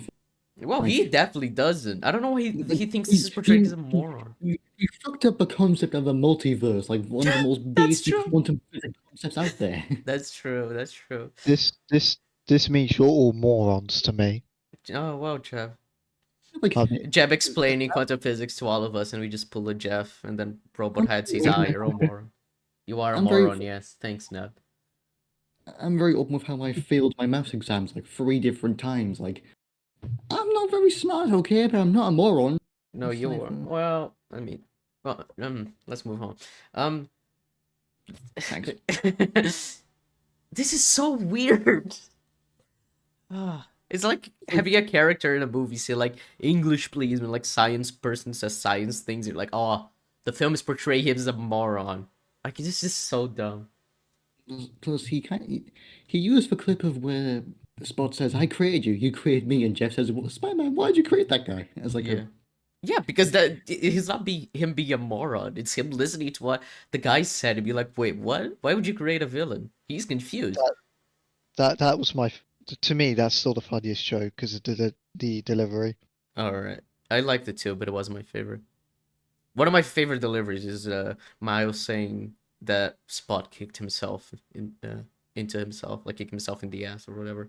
I don't remember the exact line, but that moment got such a huge laugh. Fabric. I'm going to tackle that defense. That doesn't suffice because despite that, Miles is still saying stuff in a technical language. If you just say dark matter to someone, a lot of people, surprisingly, maybe in your worldview, don't have a clue. Mm-hmm. If I say dark matter to my mum or my dad, they're not going to have a clue at all. My parents literally, when they were talking, when my dad was talking about Everything Everywhere All at Once with my grandma, he said that the film is about the metaverse. No, it's a completely different thing to the multiverse. These people, older people, usually boomers, some might say, don't really understand these concepts, the words, and what they mean. And when I explained the difference between the metaverse and the multiverse, my mom was like, I still don't get it. And I'll forget it in like 10 minutes. Also, it's one thing hearing of the term, it's another thing being able to define it. So he may even have heard the term dark matter, but how's he going to define it ultimately? Studying dark matter. Yeah, I don't know what any of that means. And following a simple conversation seems to completely throw him. You created me. Spider-Man, why did you create that guy? I did. He followed the conversation by asking the question. Yeah. I'm sorry, but how can you just not find that funny? Like it's him asking a straight question, saying, "Why'd you create him?" Like, it's a genuine question, especially when he's going on, "Oh, you created me, I created you." It's this whole dynamic thing. He's like, why would you create him? Yeah. After all this, like, It is kind of funny. it's not stupid. It's a genuine question. Fabric, yeah, but all Jeff needs really is context clues. He doesn't get the context clues. That's the point. Miles is saying like key things of what he wants to do, but he isn't adding any context to it. Yeah, he said he wanted to study quantum physics to figure out like stuff about different dimensions and studying dark matter. I don't remember the exact lines, but like there's just so many words that I guarantee that if I was talking to my dad about that, he wouldn't get it. And I guarantee that my dad is not a moron. To put it this way, people struggle to comprehend how small we are in the universe because of how we're psychologically operate and how things mean more to us. People can't process that that there's more stars out there than there's grains of sand mined on the earth, sort of thing. In this view, every character should have the same knowledge information that the audience has. It's pretty much that. It's the idea of like, oh, the audience understands multiverse, dimensions, and dark matter, so you should too. As if like Jeff is like this huge sci-fi fan who understands every concept in sci-fi. If he grew up like watching Star Trek and Alien and those things. They also insist upon the generational divide stuff with like men of your generation ignore their mental health. That's also a funny line. And if you read the Gwen scenes a certain way, there'll obviously also be that. Yeah. I mean, there's clearly a divide. I think expecting him to understand all this is weird. It's like there's a joke in Community as well, where Abed it's like referencing a bunch of films, like explaining a situation, and then Pierce, who's like the old one of the group, is just like, well, so good that there's no old people here in this group, huh? Because they would not be able to follow this conversation at all. Just implying that he didn't understand it. Is that a bad thing? Is it that them saying that Pierce is a moron? I mean, he is stupid, but besides the point, you know, it's just also, a generational divide type thing. It's also like, let's say Generational gap. Jeff is familiar on the subject matter. I'm familiar on meat. It's not straightforward. It is not But straightforward. anyway, he's just saying like phrases that are related to quantum physics. You need to actually prove why it's straightforward, essentially. But anyway, take the subject of media. We're discussing media, all of us right now. Sky knows way more than I do, such as aspect ratios and all that. I don't know cinematography that much. Sky does. She studies it. Yeah, I'm still discussing media. So people have different specialist topics or better levels of understanding of the craft than others, because it's very broad. Quantum physics is insanely broad, and even theoretical physicists and such barely understand it. I'm not asked. It's like a doctor saying I performed a surgery and him replying, "No, it's not. That's not entirely different. If you Mars goes, I have studied dark matter. Jess goes, I have no idea what that is. People know what surgery is, you know, because that's normalized within our society. We commonly use that term. Dark matter is not commonly used or discussed. Yeah, it would be more like a doctor explaining like the intricacies of like an organ working, and like explaining all the like using the names that are very like scientific, you know, the actual like names of like, oh, this is how a bacteria ended up, like it attacked this and that, and like I don't really get any of this. It's like when I watch House, I get the general idea of what they're trying to talk about. I understand, oh, liver's failing, okay, but I don't understand like how it connects, which like drugs are gonna fix it and which are bad, you know. Yeah, surgery's pretty a normalistic term. It's not the same as saying a type of surgery. Surgery is a very broad term. Yeah, he says they have the best quantum researchers in the country. Something electrons across dimensional threads, and then he mentions dark matter. It's like dimensional threads. Do you know what that means? Because that's not really a concept that's easy to define. It really depends on the context, for example. Yeah, and he picks up electrons specifically because electrons is taught in secondary school. Dark matter is not even taught in secondary school. And you raise a good point as well, GSK. Not many people actually understand what MC squared is. That's a good point, yeah. Mars is just saying broadly that he's doing physics. He's not going into technical side. He's using technical terms. He's saying he's going to study physics, but what he says about that, he doesn't understand it. When I talk to my parents about Chekhov's gun, they don't get it. But when I say, oh, they set up a thing and paid off in the end, they get it. So if I use the term Chekhov's gun, which is basically the same point, they're not going to get it. It's the terms he's using that are confusing. I think it's fair for Jeff to not know what dark matter means. You know? I'm actually going to ask you, Fabric, generally, can you define dark matter to me? Can you? It's a trick question, Jeff. How dare you? Yeah, it is. It's going to be a trick question. It's a heads up. Also have to remind them what Chekhov's gun is every single time I reference it, because they don't retain information that's relevant to them. Yep, that happens every time I talk to my parents. Like what I mentioned earlier when I explained to my mom the difference between multiverse and metaverse. And Fabric, I mean, there's no offense, but you vaguely can define dark matter, and I'm gonna like if you can't define it very well, why the fuck is Jeff going to? Yeah.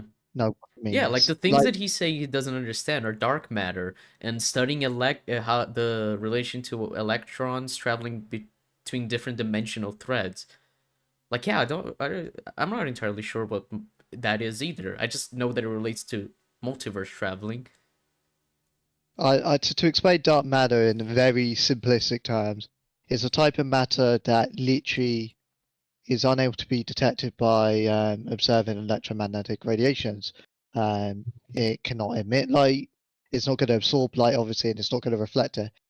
It's basically quote unquote undetectable, and we don't even know if it actually exists. Yeah. We're assuming most of the vacuum in the universe is actually dark matter, and that explains all the forces acting on one another and the movement of the universe. We barely know what the fuck it is. You don't know how to define it yourself. I'm going to say here, Jeff is not going to know. The police officer that is Jeff. That's why I have thought experiments to explain hard stuff. Try to explain suppositions without Schrodinger's crap. Yeah. And even then, people don't get that. Yeah, Schrodinger's cat is also a concept that I think a lot of people don't get. But it's like him saying I do discrete mass opposed to linear algebra. You're not getting the point. He literally just says, I don't know what that is. He's still going to say, I don't know what the fuck Yeah, discrete if someone mass said what the discrete maths is, I wouldn't know what that is. Linear algebra, Yeah. I don't know what the difference is to whatever other type of algebra. I would still say I don't know what that is. The point is that he doesn't get the things that Miles is saying. He gets that he's going to be studying science and quantum physics, but he can't really define quantum physics. Jeff, say he's a moron for that. I think it's so silly. Again, Fabri, you've literally admitted to me you cannot really define dark matter, so therefore you do not know what it is. Therefore, Jeff is fine saying he doesn't know what it is. I don't know. Yeah, can we? Yeah, we're going to continue from here. A leader who, for some reason, absolutely no one in this film respects. Yeah, because nobody, the spider people they make jokes about each other. It's not that they don't respect him. I mean, Spider-Man doesn't really respect anyone, I think. I mean, clearly Peter B respects him because, because of his backstory and also how he's put all this together. So I think Gwen also respects him. She's like, oh, he runs the entire thing, It's like, I don't know, it would just seem incredibly shallow and, I guess, egotistically frail if you can't take any jokes and you see that as a sign of a lack of respect. Yeah. Weird. Yeah, I already called her. But I enjoyed that. A psycho man-child who was part genius, part moron, and who was constantly raging with teenage outbursts that include calling this Spider-Man a little nerd. Is that a teenage outburst? It kind of feels the opposite. It kind of feels like an old person getting mad at young people screwing everything up, right? Yeah. It doesn't feel like a teenage outburst. Because, really, Miguel's trying to keep everything together, ever since the Collider blow, sort of how it basically fractured the multiverse in a sense and caused all the anomalies. Of course, he'd be annoyed at a Spider-Man, the MCU, fucking even more with the multiverse. It just makes a bit of sense. He's like, don't get me started on that one. Back on Earth 1999. What a bitch this guy is. Whoa. What a bitch. Me when I'm trying to keep the multiverse intact. What a bitch. On this scene, how come distance and sound have no connection in this film? Anyone can just talk to anyone else at any... Oh yeah, that is a thing in this film. It is. I thought it was especially funny when they're on the rocket. But I also don't really care. But if you want to make that a point against the film, you can criticize it. I think it's a fair criticism.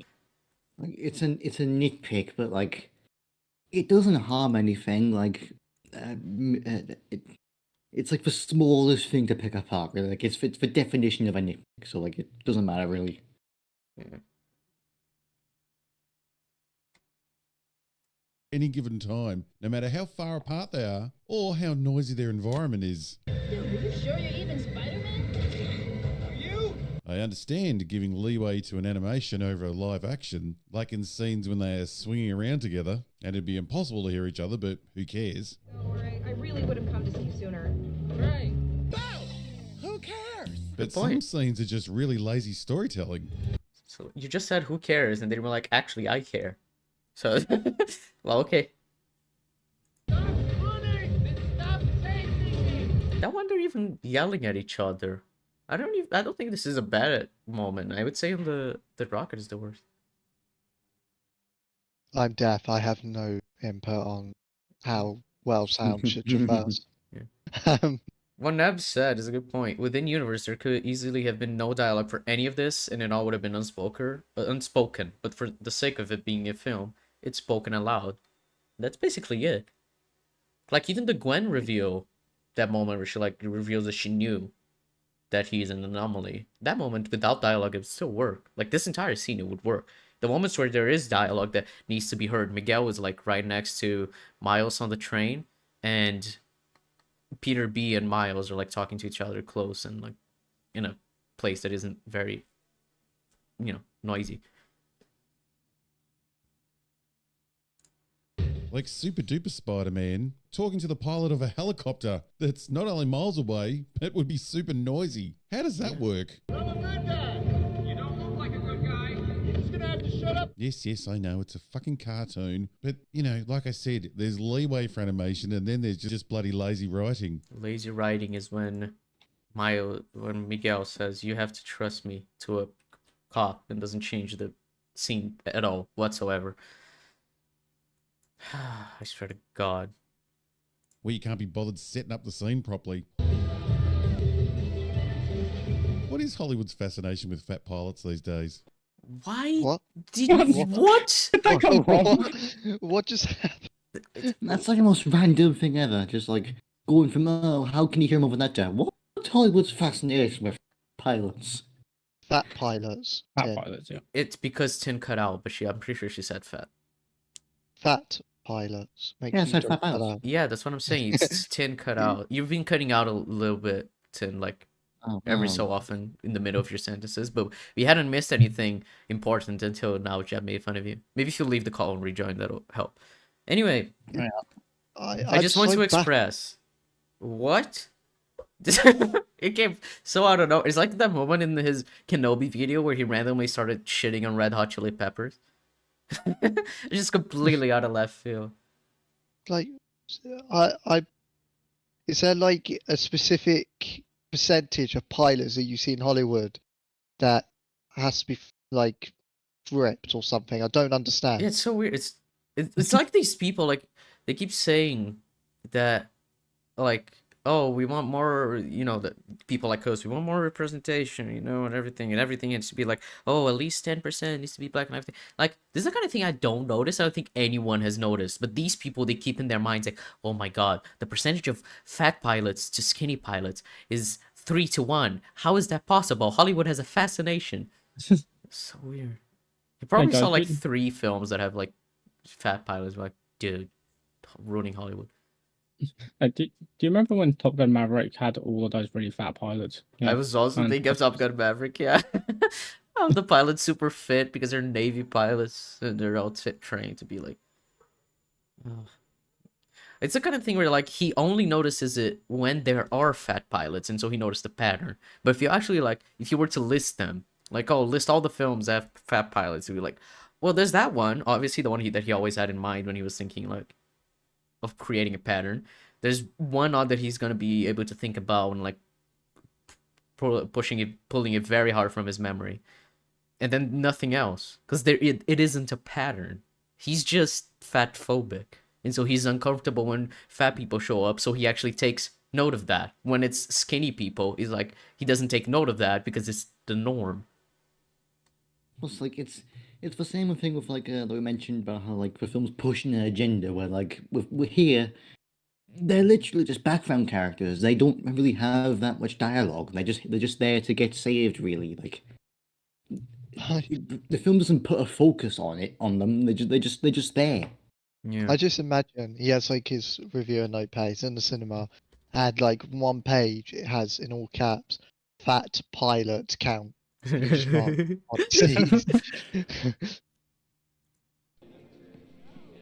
me buy you a drink.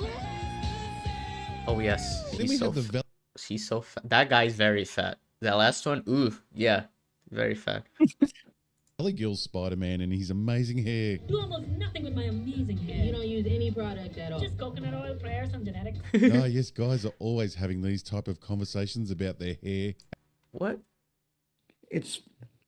It's banter during the whole, all right, let's do this one last time sort of thing. Like no, but it does happen. There are men who care about their hair, and he says my hair looks good, and Miles is like, no way, does that look good like without you doing anything? Because his hair looks very good. It's like a genuine like curiosity of how it is physically possible, and he's just like, oh, some coconut oil, some genetics. It's great. It's a funny joke. The Indian Spider-Man is so fat.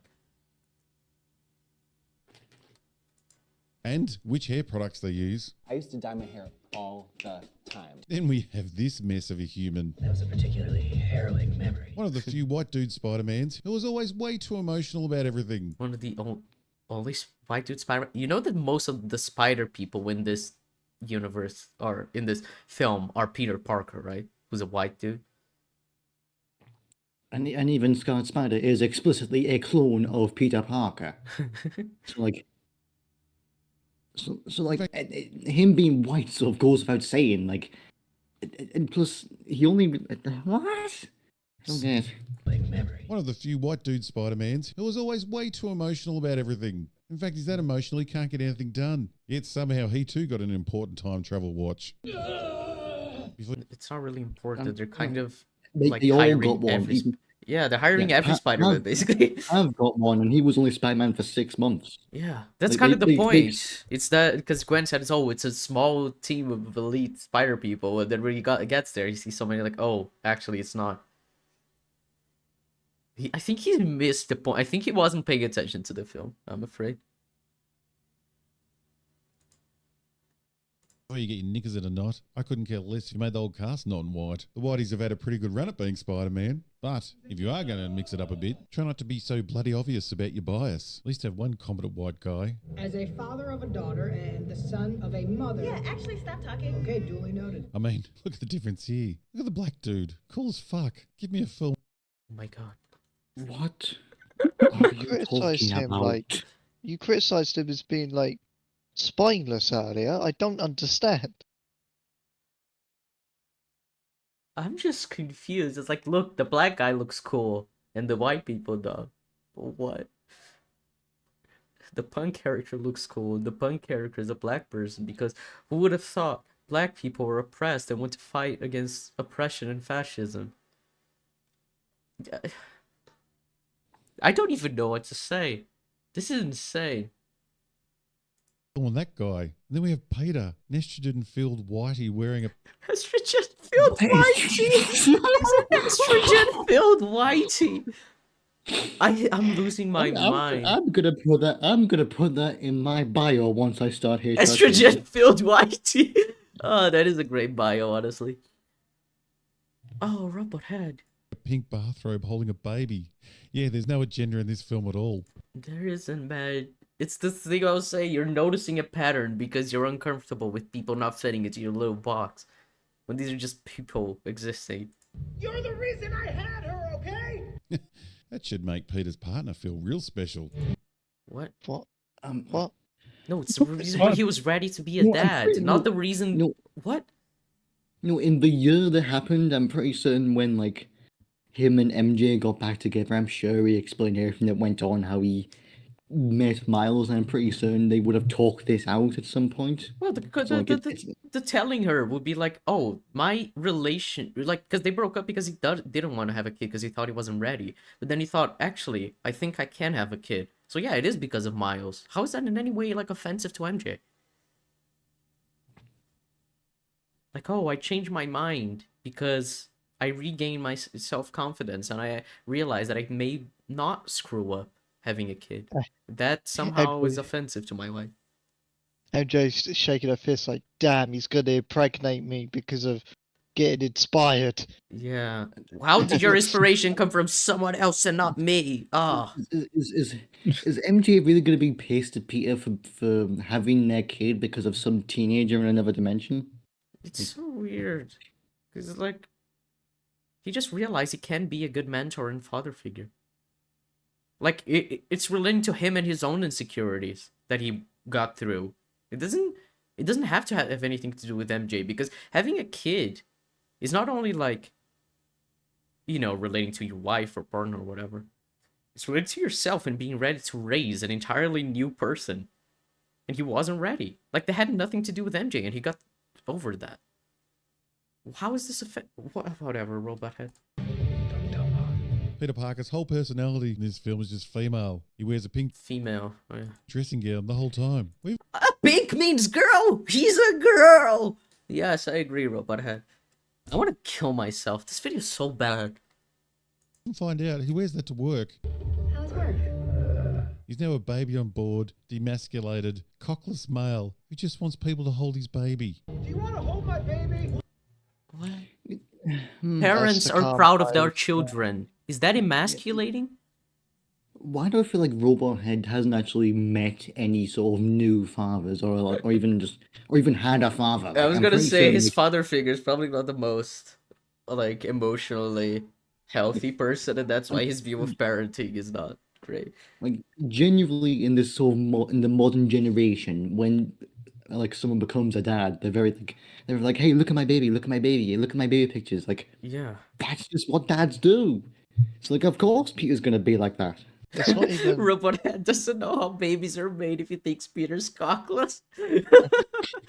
It's also like in that scene with Miles, he's trying to calm Miles down by going, hey, hold the baby, it's therapeutic. Yes, because you're holding like a baby. Yeah, it's like a person who hasn't like become like a fully fledged person yet. Person without any biases or, you know. It is very interesting to hold the baby, a relationship again with the baby. Just give the baby one squeeze. It's very rejuvenating. He even needs his wife to explain to him what a sports metaphor is. He even says, I know what sports are. I watched it. And the joke is that he's a nerd, not that he's emasculated. Peter Parker has always been a nerd. Yeah, Peter Parker, very famously a high school jock. Yeah, he wouldn't... The joke is, he does understand the metaphor. She doesn't need to explain it to him. It's just like some familial banter between these two characters who love each other. I thought that was so sweet. I like that moment. Metaphor, by the way. I understand. He even says he understands. Now we watch sports. So, you know, that's what they've made of Peter Parker. Yeah, a dad. That's awful, I guess. Peter P having a kid and actually managing to live a life with MJ is the most lauded thing about this version because Marvel never allows Peter to leave high school. Yeah, but that's bad because pink bathrobe Neb, so. I love how Neb made the joke of like, oh, he's wearing a pink bathrobe, he's a girl, and then Robot had literally said that. Like. I cannot process how having a stable relationship with a child, still being Spider-Man and a hero is cockless and not really male. I don't. It's emasculating to love your child, according to him. Like, yeah, other people to know that you appreciate and are proud of your child. That's emasculating. You should abuse your child. Show them that you hate them. That's how you show love. That's how you're a man. Just because he's probably fatherless doesn't make everyone else. It's a pro tip. Oh man. That's Robot what we call a some cliche. Robot has some stuff to work through with his therapist in relation to. Yeah, I imagine there's a lot of daddy issues he has to go through. These are jokes, by the way. Now a short break from the madness to talk about something that'll make you look awesome. Do you have an amazing product? Oh, fuck off with Squarespace. No. I will say, him mostly using camera footage and still somehow being sponsored is quite funny. 10% off your first purchase. See the link below. Squarespace. Hello. I love you all. Now, the plot of this movie wouldn't seem so bad if this was an alternative universe. That was such a weird clip, and I was thinking, wait, why is he starting a point with Spider Noir? And then I realized he was just saying he loves Squarespace. He was just really poorly edited. Out on its own, not connected to any other Spider-Man, but no, like... What? The entire point of the film is that it is connected to any other Spider-Man. How would this film work if it wasn't? What? Every bullshit IP these days, every story, film, TV show, fuck, in this movie, even the video game versions have to be linked. Oh yeah, Sony referencing one of its many Spider-Man in a movie called Spider-Verse. I wonder why they would do that. Literally, the Spider-Verse, like, ever since the concept was basically invented back in, like... Actually, it was the 90s show that really invented the concept, but, like, it was Shattered Dimensions, the game that really revolutionized the idea of these separate versions all converging, and then like it just grew after that. If you're gonna have all these different characters and all these different versions, of course they're gonna connect at some point if you're doing a film Well, like this. I think it's just so obvious, like, right? Like, if you're making this film, let's say you don't reference any other the other Spider-Man, why wouldn't you? Like, why wouldn't you reference the other Spider-Man? Because the film would be the same, but if you recognize them, it's a little cooler because you recognize them. You know these versions. You maybe played as them. You maybe watched them in a TV show or a film. That's what's cool. Like seeing stuff like seeing Spider-Man Unlimited, seeing Spectacular Spider-Man. It's just cool to see all these different versions come together. Like, well, it's cool because you know what they went through, so you know like that what they're saying is more meaningful because of it, rather than it just being like, oh, a random Spider-Man that's saying it like a generic Spider version of them. It's the entire point of what we were talking about with No Way Home, where Andrew and Toby's versions in that film, the only way to make it make sense is that they're slightly different versions than the ones we saw in the Amazing Spider-Man films and the Raimi films, because logically there's a lot of inconsistencies with those films, so it needs to be a different version of that, which is like in canon the only explanation. But if it is that, then it is less meaningful when they talk about their experiences because we haven't actually seen them, and as far as we know, they're different from the ones that we have actually seen. So the thing that's meaningful is knowing the experiences they went through. When Andrew talks about Gwen dying and how he, got super angry, the thing that's meaningful is because we saw him losing Gwen and how he lost himself and stopped being Spider-Man. That's what's meaningful. This is the most blatant grift content. He can't even come up with a coherent point that would make sense from an anti-SJW perspective. Yeah. I feel like Robot Head just makes videos, like, grifting, but like he makes videos just like get views. It's like, oh, I guess I gotta shit on this new Hollywood stuff. Like he doesn't care. Like he does the Star Wars videos and just like such bullshit. Video game guy. I love video games. Another video game guy. Are you talking to me? As I've mentioned, we allow certain. Oh, the Lego one was so great. That was probably my favorite one because like no way did they actually do like a Legos animation. Like there's an entire sequence. It wasn't just a throwaway joke like the Venom one. Like, I like that. Yeah. And it was done by a 14-year-old, and it was... Which is very impressive. Animated materials in that. It's like, it's just a cool little moment. Yeah. My only criticism, and it's because it's a me thing and I have a bias, I wish Spider-Man Lego version was voiced by James Arnold Taylor, like in the games. Liberties in animation that don't quite work in live action. Why not? It's rude to stare. Cool. Oh, it doesn't work to blend live action and animation because I Well, said so. Miles has 3 eyes. No. So I slipped. He has 4 eyes. Oh lord. Woke. I did all the work. But if you're going to make a film that crosses those lines, like in the Lego movie, humans affecting the animation world brings up far less of a logical leap than having the animated world ruling over the live action world. It's not ruling over. You're not gonna lie. I don't really think he's supposed to think about it that much. Well, but even if he is, it's not ruling over. He's just wrong. And like it's like there are universes that are live action. It's like in the original film when Spider-Ham was like he had the logic and physics of his own universe because he's from that universe. It's the same for live action. It's the logic and physics of a live action universe for Donald Glover. Yeah, it's like well, they explicitly reference the MCU, so like I sort of imagine like I guess of certain things like there's like certain strands of the multiverse are just animated, like they just have that art style, and some of the ones are just live action. Yeah, and if you cross over to them, you will remain live action, but the universe itself will be animated. And it is interesting that I've said it doesn't work blending live action with animation. We've only been doing it since the 80s. And fuck, Neb also mentioned Who Framed Roger Rabbit. I was gonna mention that, fuck you. But there's like an entire segment in that film where he goes into the animated universe, right?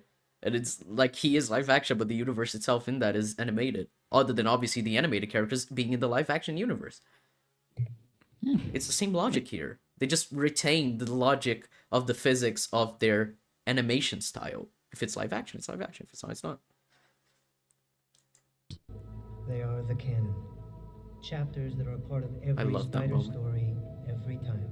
A boy's daydream toy world coming to life is sweet because it's something kids dream of every day. The creators saying that the Lego world, the animated memes, and every live action tragedy are all linked and are now all governed by this animated world is what... They're not governed by it. What are you talking about? What is... Way too much meta circle jerking for my taste. I wonder if they'll do that for What If. I don't think they will, because I don't think they want to blend the animation with real live action in the MCU. Especially because like the What If is just like it's animated, but it's representing the same live action stuff. It's not even like a very interesting animation style. Anyway, I have no idea what Robothead's saying. You just like, oh, Lego Movie is good when they do it, but when they do it in Across the Spider-Verse, it's bad. I don't know why. It's like just like with the Lego Movie, it was very explicitly all in the kid's head, like mostly in the kid's head. Like it was like his imagination, and I guess in the second film, it's part of the sister's imagination. Like that's very much the idea of those films, but here it's a universe where everything is Lego. Like it's a lot more clear cut than that. So I don't see what the issue is. Yeah, though they directly reference the MCU here. Yeah, but this is a Sony film. It doesn't mean the MCU has to follow any of these rules. Especially like when it references the MCU, I know you can just like headcanon it, like we said about Toby and Andrew in A No Way Home, is that it's a different MCU, one that fits into this, one that isn't, the MCU we see, just so that we don't have like the same like continuity problems with everything like that. Yeah, the sort of thing I imagine is that like it references the MCU, but the MCU won't reference this. Like I really hope it's a very much like a one-way sort of reference, and even then more so just a vague reference, because I don't want them bringing everything over to the MCU. Like, just no, please. I want this trilogy to be preserved. Is what I'm saying. There's way too much meta circle jerking for my taste. The way I'm using it makes it an adult thing. And don't for one second think you're ever going to get away from Spider-Man's origin story. No, these days no stories are allowed to move forward. We're going to be reliving Uncle Ben's death to the end of time.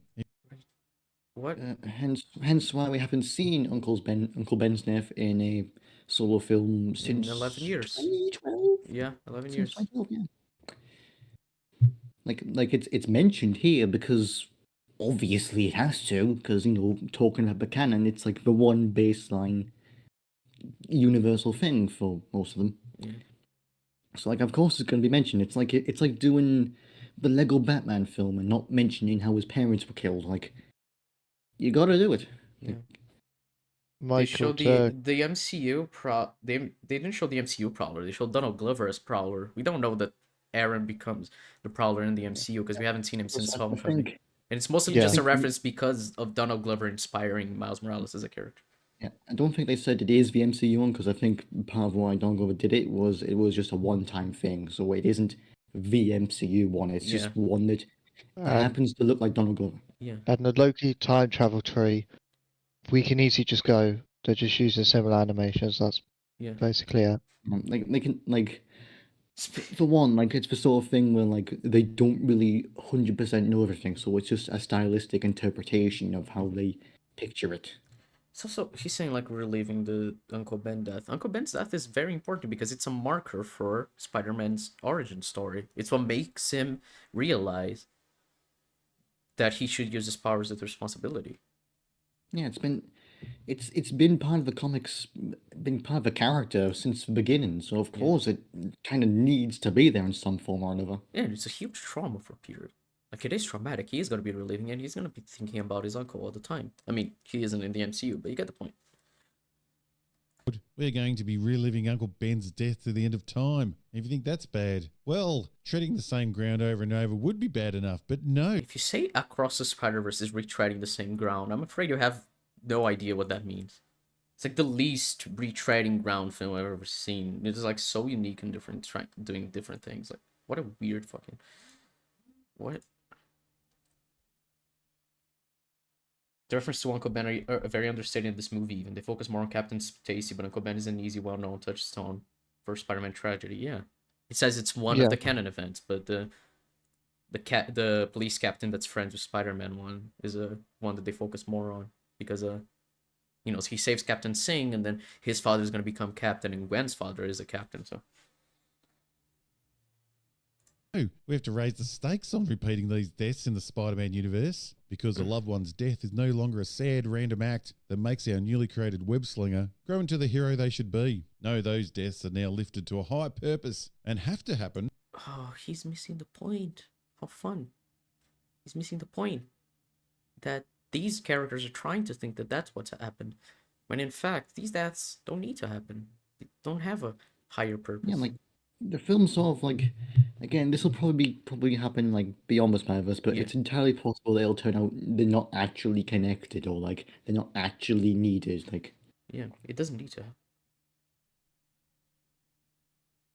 like actually, I just realized it's kind of similar to how Robot Head here was trying to find patterns in something where he's looking for a pattern. Mm-hmm. It's sort of like that. They're looking for a pattern. Yeah, I think it's also like, because the point he's saying like it's an unrelated like random event that happens where Uncle Ben dies. It's never unrelated and never random. It's usually like directly caused because of Peter being reckless, and that causing Uncle Ben to die. Like it happens in Raimi, it happens in the Amazing Spider-Man. It's the same thing that happened. It's also like if we're establishing that, as we all know, Uncle Ben or the Uncle Ben figure dies for Spider-Man to become Spider-Man. No shit, is it going to be a necessary event in a Spider-Man universe? Like, no shit, it's the exciting incident for Spider-Man, aside from the Spider-Boat. Mm-hmm.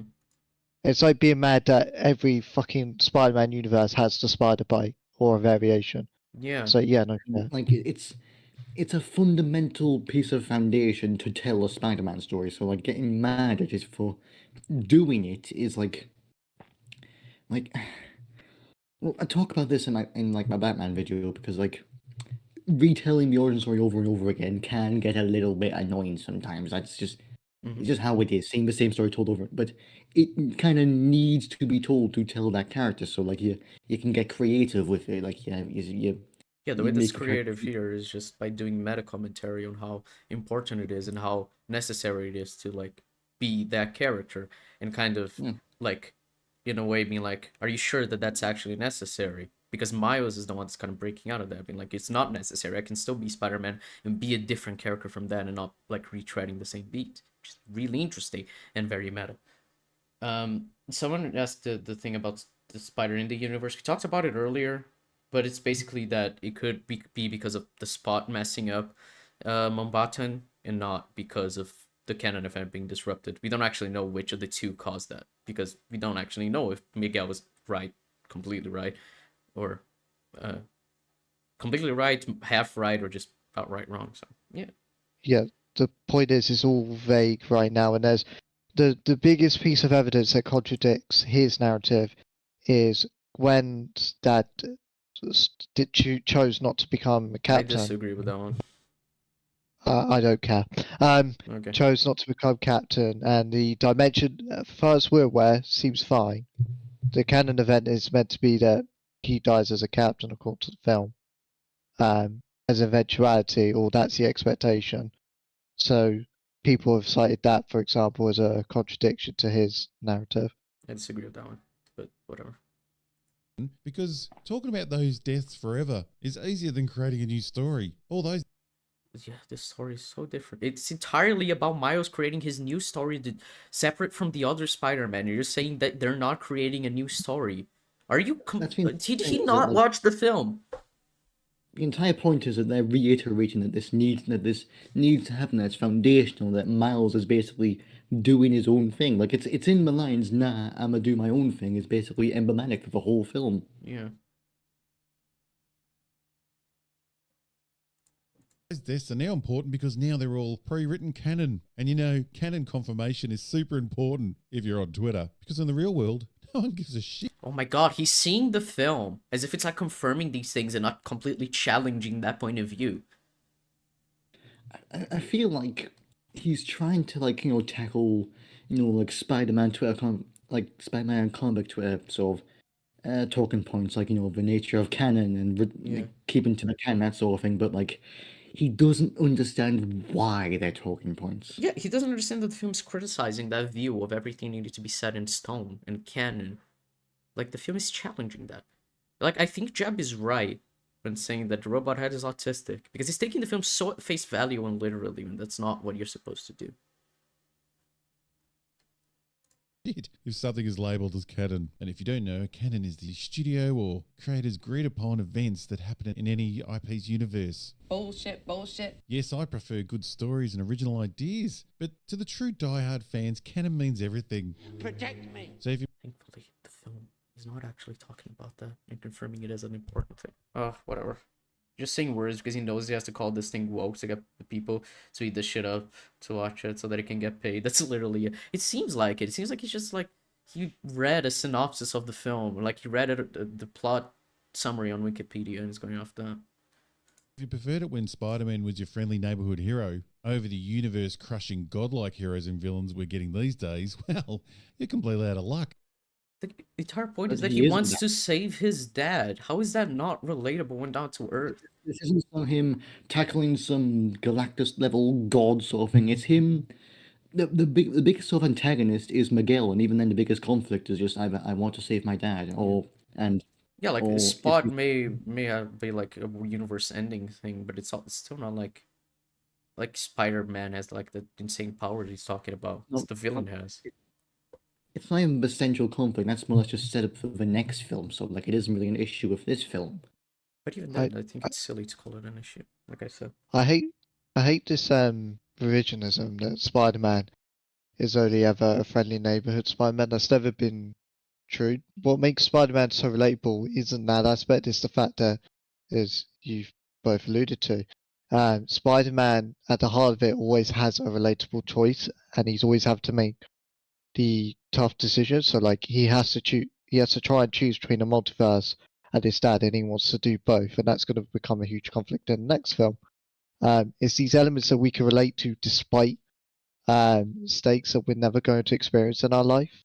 That's what makes Spider-Man work compared to other heroes. That's always been like the sort of fundamental, I guess, appeal of the character is that he's relatable. He goes through struggles like us. So like, even when like he's going through multiversal alien conflicts, we still like him and relate to him. Okay, we can keep playing the video. I just saw Sky's message.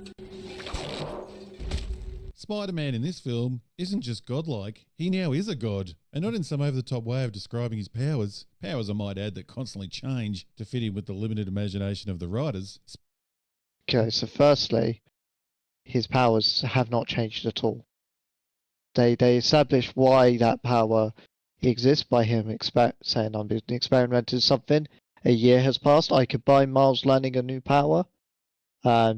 Nothing else is inconsistent with what was established in the first film. So I don't know where he's pulled that from. I don't know what he's referring to. And even then, he's still learning how to hone them, with how Hobie says to use the palms instead of just his fingers. And that gives it a bit more oomph.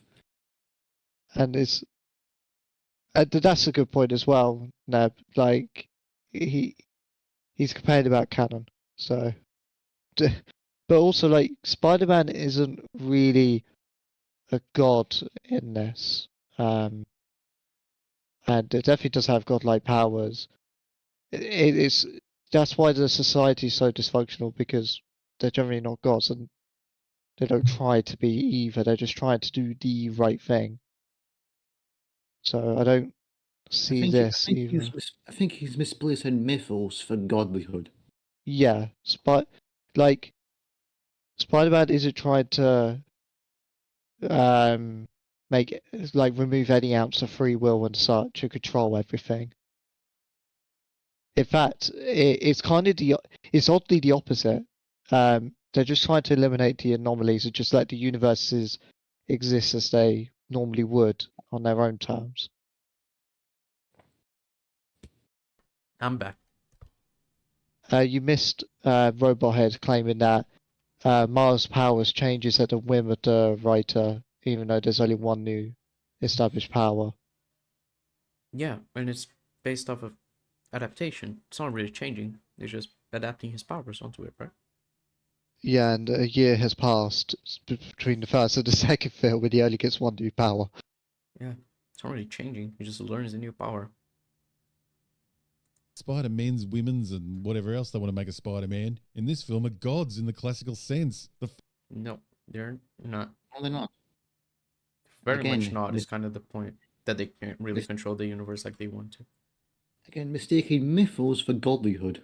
Like, he has all this mythos, all this baggage, and all this canon associated with him, but he isn't a god. He's still just a guy. Like, he isn't deciding the fate of the universe. It's just just a guy trying to do the right thing. Yeah, pretty much. It's still Spider-Man. It's just that the mistakes are a little more multiversal. Fate of every universe relies on their actions. If they save the wrong person, then their whole universe can collapse. Okay. Again, not the point. You're taking it don't know if literally. we don't know if that was the canon event or if it was Spot. This isn't neither. It's not even that. The whole point of what they're trying to do is just remove anomalies. So they're just trying to remove anything that shouldn't be there. The universe otherwise would act as normal. Nothing would change. Yeah. It's not like these things would be disrupted like normally. They would happen. Yeah. Woke. My favourite thing about What? Valley Girl Spider-Man is that he pretends to respect the father of his crush, knowing that the guy is marked for death in a couple of days. Police Inspector Singh, this is Well, your daughter. he didn't I know. do not- He didn't know. I sort of get the feeling that he didn't know. He didn't know. Like, He said I can do both. Like he was acting so happy-go-lucky, so I imagine that he was inducted, but he hadn't had, the talk. Yeah, with like the Miles canon. has, yeah. Because Miles only has that talk because he disrupted the event. Like Spider-Man Nini was even like happy to be there. Like he didn't know. Did you miss the film? He said I can do both. He said that as he was holding the bus and he wanted to save the girl. The girl? The dad. Sorry, my brain.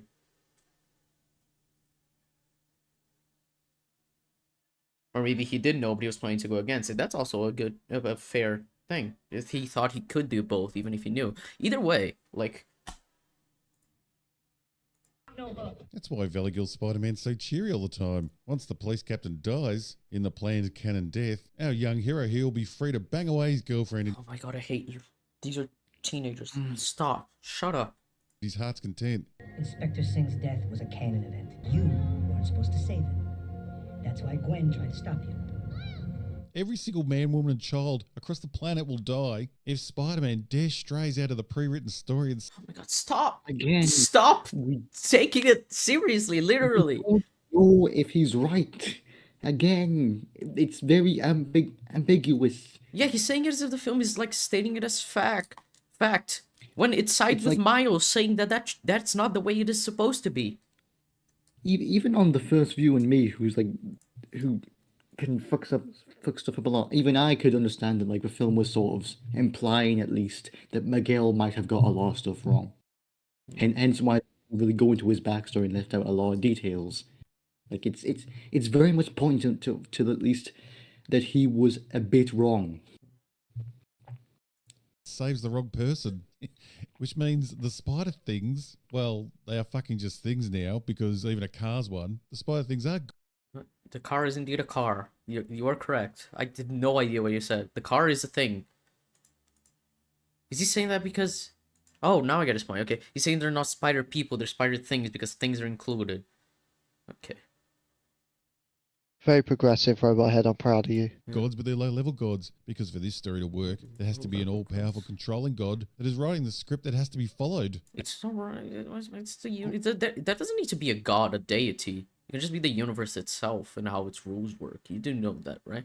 Like, there isn't a god in Doctor Who, but there's still rules to, like, stuff. Yeah, like, plus you can't even say that, like, I know Miguel, who's the leader, is like some sort of a god, but he's still just a guy. Yeah, but you can't. It's not what he's saying, because he's saying that like a god in a sense of like a god that determines which canon events are canon, and then Miguel just being like these are like understanding what they are, like understanding how the universe works.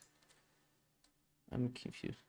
This woke. One of the spider people is a car. Yeah, it kind of seems to be what he's saying. I'm losing my mind.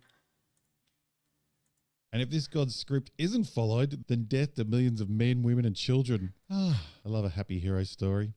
Our god cannot...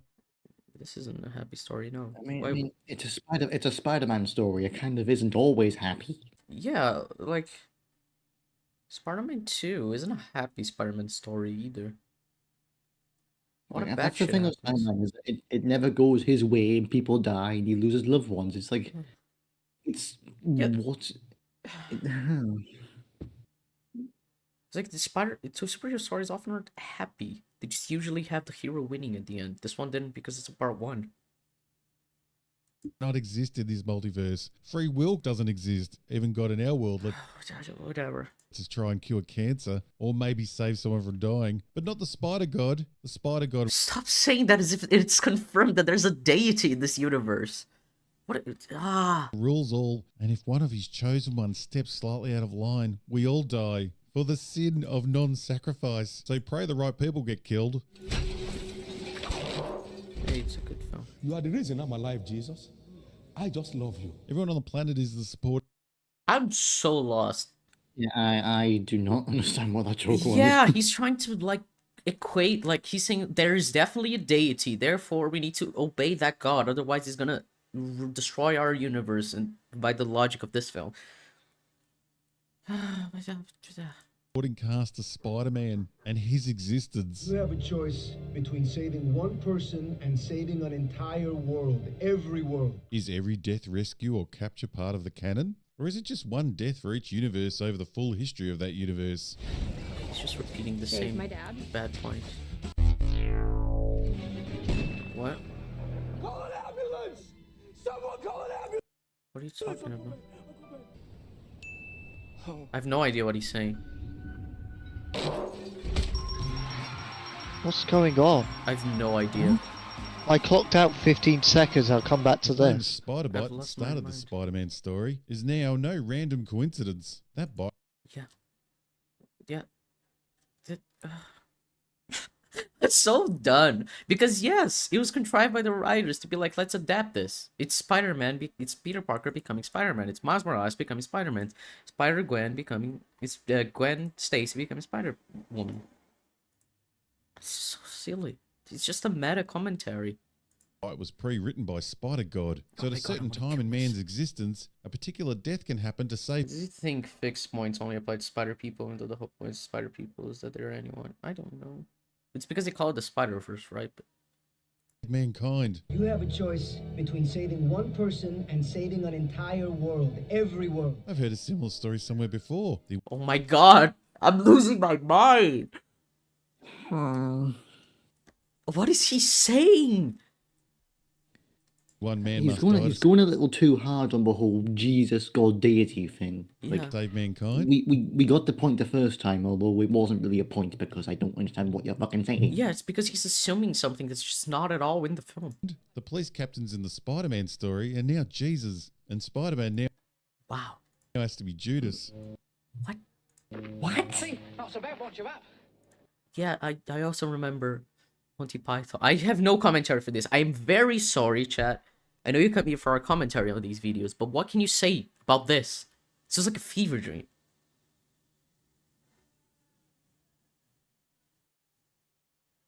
Ask ChatGPT to write a robot head video. This is what I came up with. Change the title of the stream.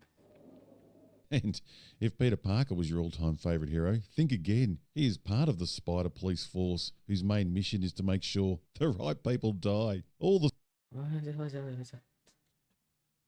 His mission is to make sure the universes don't die. Did you not? Spider hero. And even then, he doesn't really follow it. He joins Gwen by the end because he sees what he's doing to Miles is wrong, which means he doubts the mission, which means there isn't really like as big of a confirmation as we want to think. Only Miguel's side of the story. You're in on it. All the ones we've been joking around with are in on this death guaranteed club. Not one of them is working on a plan to stop the death. Other than, you know, Hobie. Gwen also doesn't really believe in it.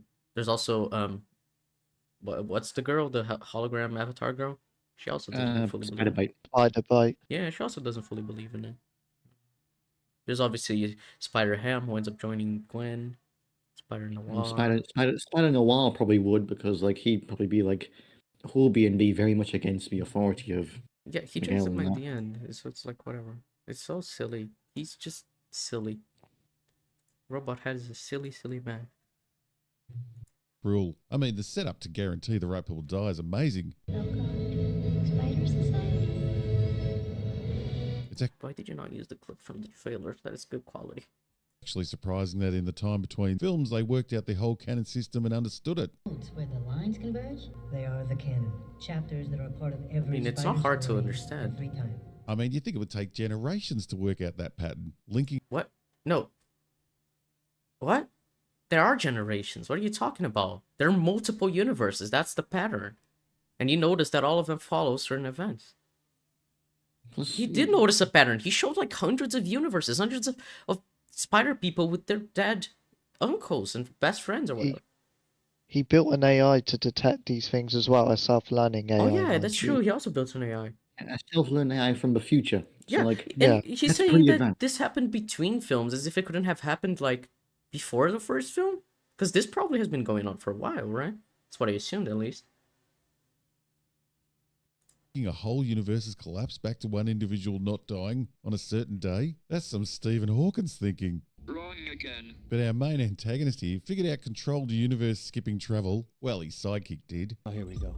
The multiverse didn't collapse. Oh, cool. Hey, did you finish the goober? It's not a goober, it's a gizmo. Deciphered the whole mystery of the canon universe killing rules and set up a huge strike force within a couple of years of the events of the first movie. Even had time to have a full backstory where he lost his family. Yeah, that happened before. That's why he started his mission. Did you miss the film?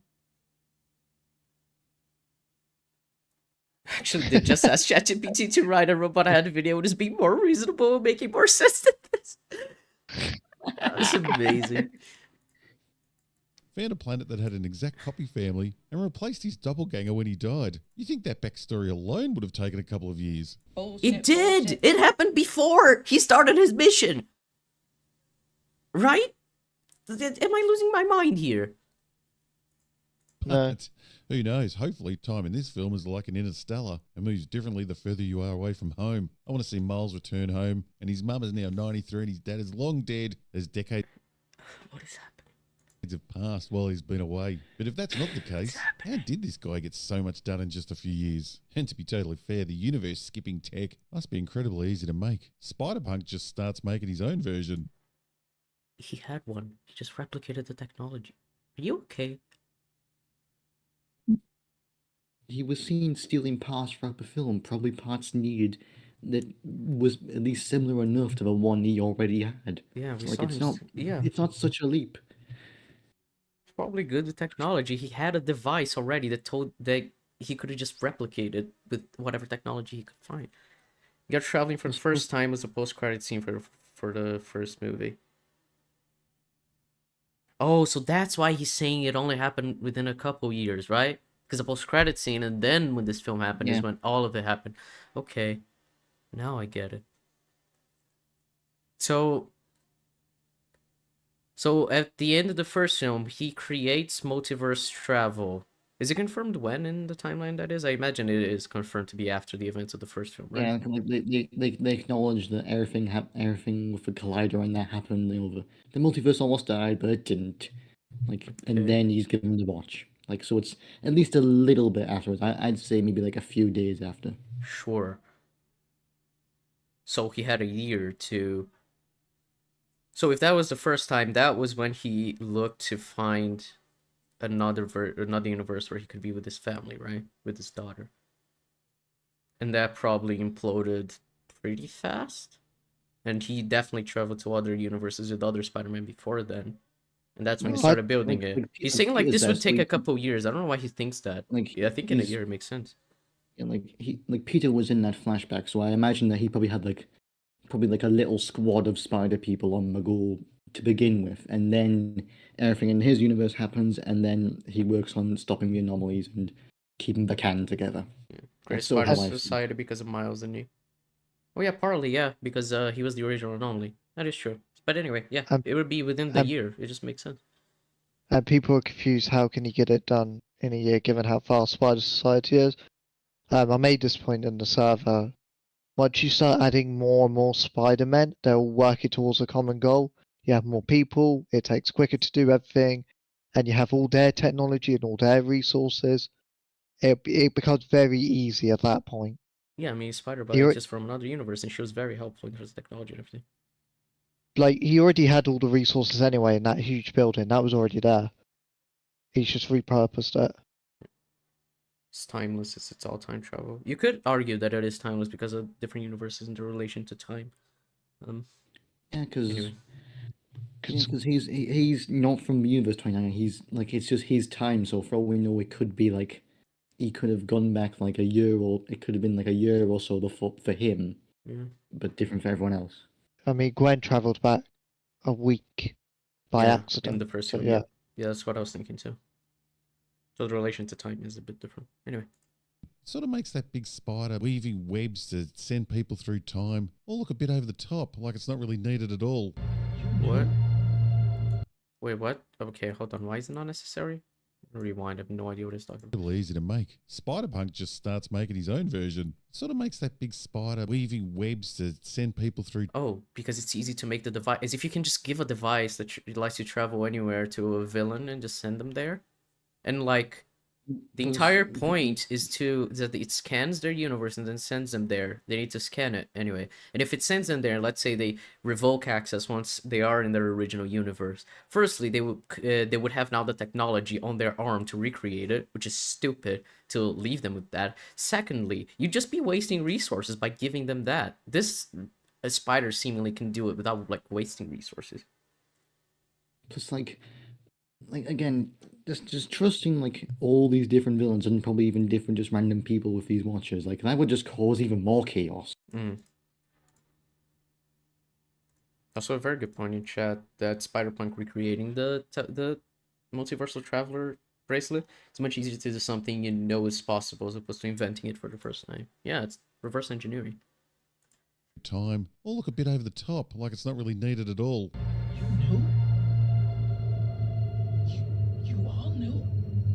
Oh yeah, Peter knew. Peter Parker is as weak as the pink dressing gown he lives in. Every Spider-Man Whatever, we already tackled this point so many that's ever existed is weak compared to Miles. He's the bestest Spider-Man ever. Yes, that's what the film is saying, that he's the best Spider-Man.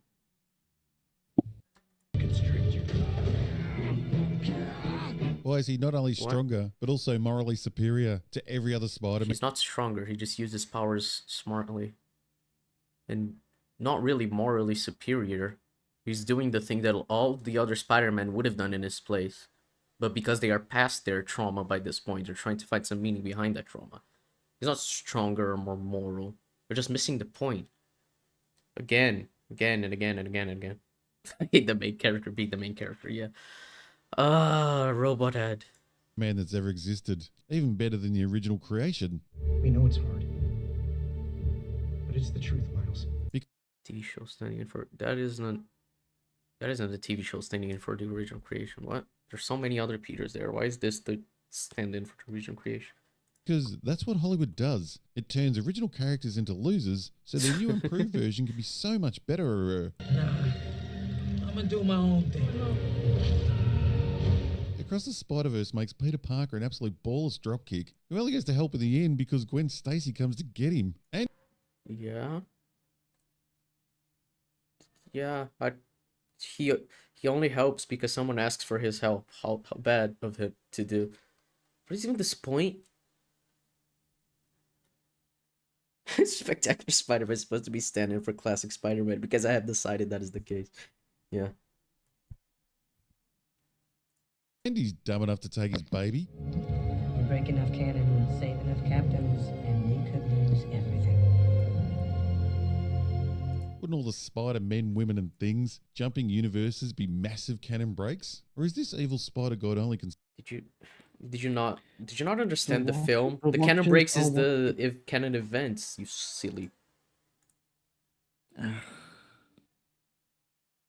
I want to die. So with two specific deaths. What about your dad? He's a captain, right? Because I quit.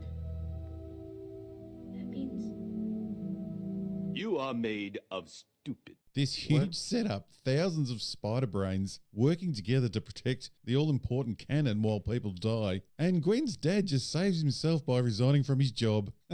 Doesn't mean that another captain won't die. Also doesn't mean that this universe is going to stay intact. She leaves right away. But it also, at any rate, doesn't matter. Because these spider people are looking with hindsight bias into their own trauma and trying to find some meaning into it from it. Oh my god, Mr. Head. Mr. Head. I can't be the only one who thinks it is a bad decision to save Jeff. If he gets saved, it stands to reason he dies anyway, along with everyone. The point is that We don't that's know. not necessarily. Yeah, we generally don't know, and Mhm. also, this is the problem when a lot of people are trying to tackle ethical decisions. They see it without the nuance and also the emotional aspect of it. To Miles, it's absolutely going to be a bad idea that he just lets his dad die. Yeah. Thinks he He should at has to least go. try. It's same as how Peter has to face Aunt May with Uncle Ben, except worse because he knew about it and he just lets it happen. Like imagine you have to face your mum going, "Yeah, I let the dad die." Why risk it when every evidence suggests everyone to die? It doesn't really suggest it. And risk it because it's the person he loves most in the world is his dad. I'm gonna love with you, Fabric. The film says it very explicitly why Miles is going to attempt to do both, and it's from an emotional standpoint. I don't think we really need to get into logistics because it's not trying to go for the quote unquote logical thinking Yeah, standpoint. Miles is not really being logical there. It's being very emotional. But like, if it's to save your dad, I could see so many people risking that. Like, obviously, like it's like saying Fisk is a bad character in the first film because he's risking the entire multiverse collapsing because he wants to be with Vanessa again. Does he mean he's a bad character? He's risking the entire world to die, which means Vanessa will die again? Obviously not. He's irrational. He wants, his wife and son again. Again, it's like let's say you let him die, you have to face all your family, all that person's friends, and go, and you can never tell them that you let your dad die. Yeah. That you're the reason, you're responsible. You could have done something. You could have potentially found a way. That will always eat at someone's mind because it's an emotional standpoint. Mm-hmm. Oh man, not one of these amazing spider people, cats, dinosaurs, cars, or even our genius antagonist thought of that. Just quit your job. Yeah, he isn't getting the point. Whatever. Idiots. Woke. Party. Allegories are interesting in movies, aren't they? Oh, The idea of criticizing the world or getting a message across without being too literal or blatant. We've got here. We arrived at this point. Took Yes. Yes. Fascinating way to be actually. creative. Star Wars was an allegory for the Vietnam War, Gravity about childbirth, The Truman Show about reality TV obsession, and how I don't think it's just reality TV obsession. I think it's a larger point about the world and artificiality of the world we live in. That's the entire point of the Plato's cave allegory, but whatever. how real people are dehumanized by consumer audiences. So yes, some are very obvious, but some people just don't see allegories in stories. Their brains aren't wired that way. Yeah, like yours. I'm sorry, but you have completely misunderstood this film. So I mean, it's you're talking about yourself at this point. George R.R. Martin has said that Game of Thrones is an allegory for climate change, but some people will never see that. They just see it as an entertaining story. And allegories work especially well with children. They don't catch on to the underlying meaning, but they can be directed to a certain way of thinking. Now, if you were writing a kids' movie and wanted to talk about certain issues, well, you could just put up a big I want to kill myself.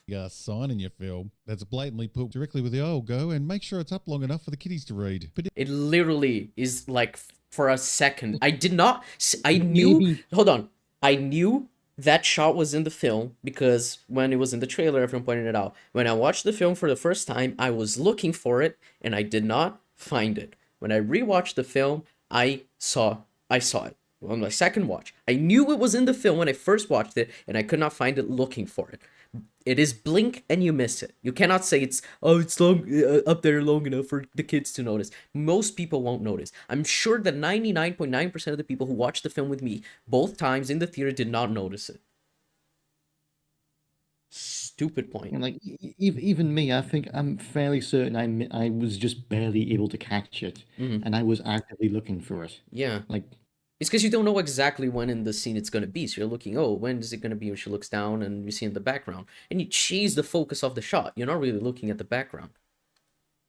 Like I doubt you're going to be hardwired onto the top part of her door when Yeah. when it's the emotional scene. It's like, hang on, I gotta check out this subliminal grooming. If you really want to dig down and get into those little kids' inner thoughts, you'd make a huge part of your film focusing on what it means to be accepted for who you truly are. Yeah, as if that's a bad thing. As if that hasn't been taught in children's media since the 50s. Stupid fucking point as well. Like, being accepted for who you are has always been like a big point of like children's media. Especially when it comes to parents. I know you know I've been lying to you. It's because I thought if you knew, you would. So now fucking Homecoming is a film about trans identity as well, because Peter wanted to hide. Peter was worried about what Aunt May would say if she knew he was Spider-Man. Every fucking film about a superhero that has a secret identity is now an allegory for... I mean, it could be if you want to see it that way, but you get my point. Yeah, it's nice. He's discovering one of the most basic sort of things you could do in a film. For, yeah, for the first time. That's nice. Yeah. It's not like kids don't want to tell their parents everything that's going on in their lives. Yeah. It's like children fear rejection, especially from the people that they love a lot, which are the parents. Yeah, it's like, even back in the 60s, it wasn't an intentional allegory with, like, say, the X-Men, who were very much designed to be allegories for marginalized communities, especially nowadays, where they're very much designed to be allegories for gay and trans people. Yeah. So, like, they're very aware of it, so, like, you can't say, oh, no one sees it, when, like, it's blindingly obvious, especially when you... Like, a while back, I watched the early 2000s X-Men films, and back then, they were just an allegory for gay people, and it was slapping your face obvious. Like, if you would have to be a straight-up idiot to not see it. Mm-hmm. Mr. Head said this was a film for Twitter generation, but he seems to have the average comprehension skills of a Twitter user.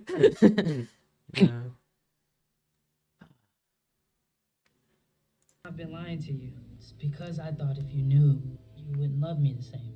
Spider-Man was always protective of his identity to protect his loved ones and himself, but now he's particular of his identity to protect his loved ones and himself.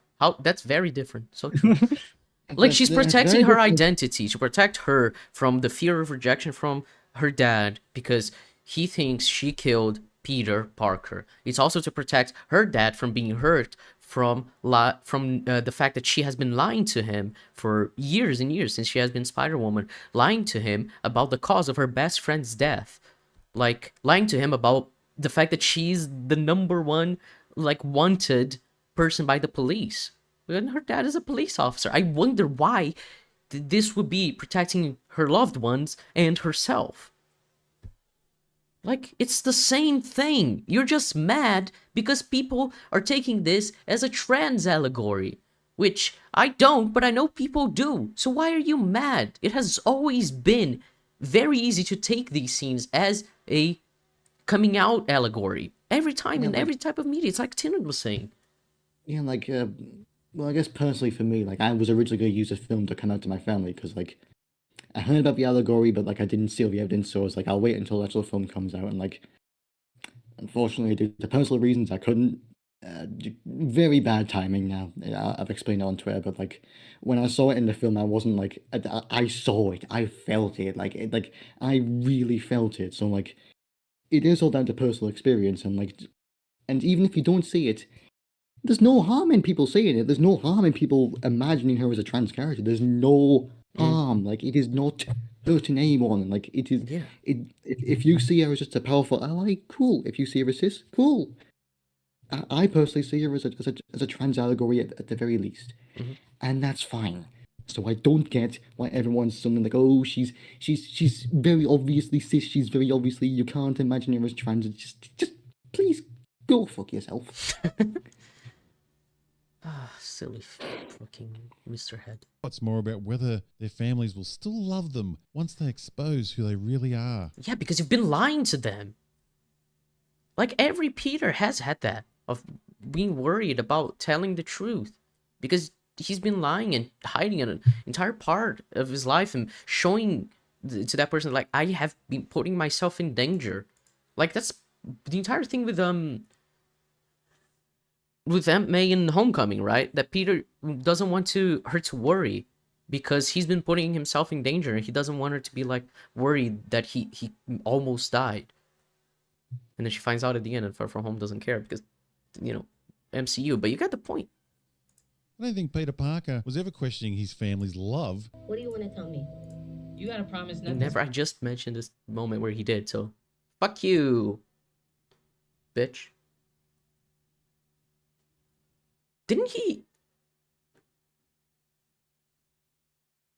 I tried to think in the Raimi films. I don't think there is that. Well, he close. Sorry, go on. I was going to say the closest is Spider-Man 2, when he says about Uncle Ben's death. Right. True. And, the fact that he was Spider-Man hiding that what also. happened there, yeah. And then he tells us, he's worried Yeah. that she gets mad at him. That's a good scene. The Amazing Spider-Man 2, I would assume, like him not telling what's his face, Harry. That's part of it, right?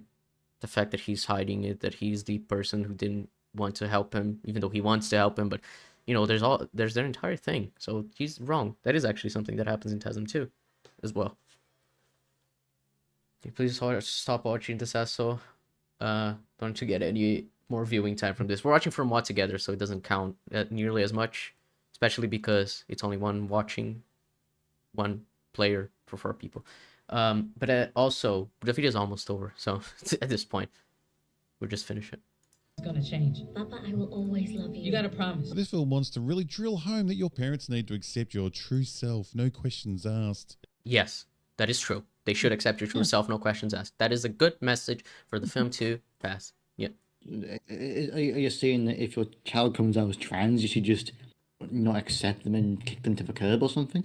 Yeah, it seems to me like you're saying you shouldn't accept your child no matter what. So if they come out to you, maybe you should just kick them out. So hey, maybe Robot Head is gonna, explain it in a way that isn't homophobic, transphobic. It's good that this guy isn't a dad, to be honest, and let's hope he's not an LGBT kid. Yeah, because that would be quite disastrous. Even if that means quitting your day job, and if they don't... No, he quit his day job because he thought he couldn't maintain his morality by doing his day job when his day job consisted of hunting down his daughter, who he views as actually a very moral and ethical and good person.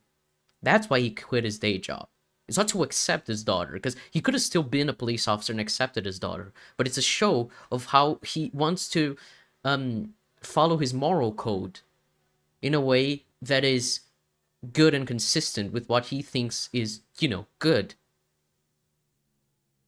Which is, based. Stop being a police officer if you want to be good, but, whatever. It's like, in terms of like the sort of general allegory everyone points out, him quitting his job doesn't really have much to do with it. Like, I guess you could say it's him changing his ways, but that's more or less just him forgiveness between them. Like, it isn't him quitting the job, so like I don't get why he's pulling this out. Mm-hmm. Support you 100%, then go off and live with people who will accept you for who you are. Yes. Well, that's actually not what the film is saying, because she didn't live with people who accepted her for who she is, and then like she did in a way because like Hobie liked her, I guess. She says that he crashed at Hobie's place a few times. Yeah, I guess she did. I guess live with Hobie sometimes because he accepted her. But yeah, if your parents don't accept you and you have a way of getting out of that, like you should. Your parents don't have any ownership over you just because of blood. That's like also a very old storytelling thing, that blood doesn't mean family. Like a family doesn't end in blood, but it doesn't start with it. That's a quote from Supernatural, for example. Say you, Dad. Till I find the Spider-Woman. Even Dad's rocking the flag badge at work. Yeah, Chad Dad. Love him. Good dad.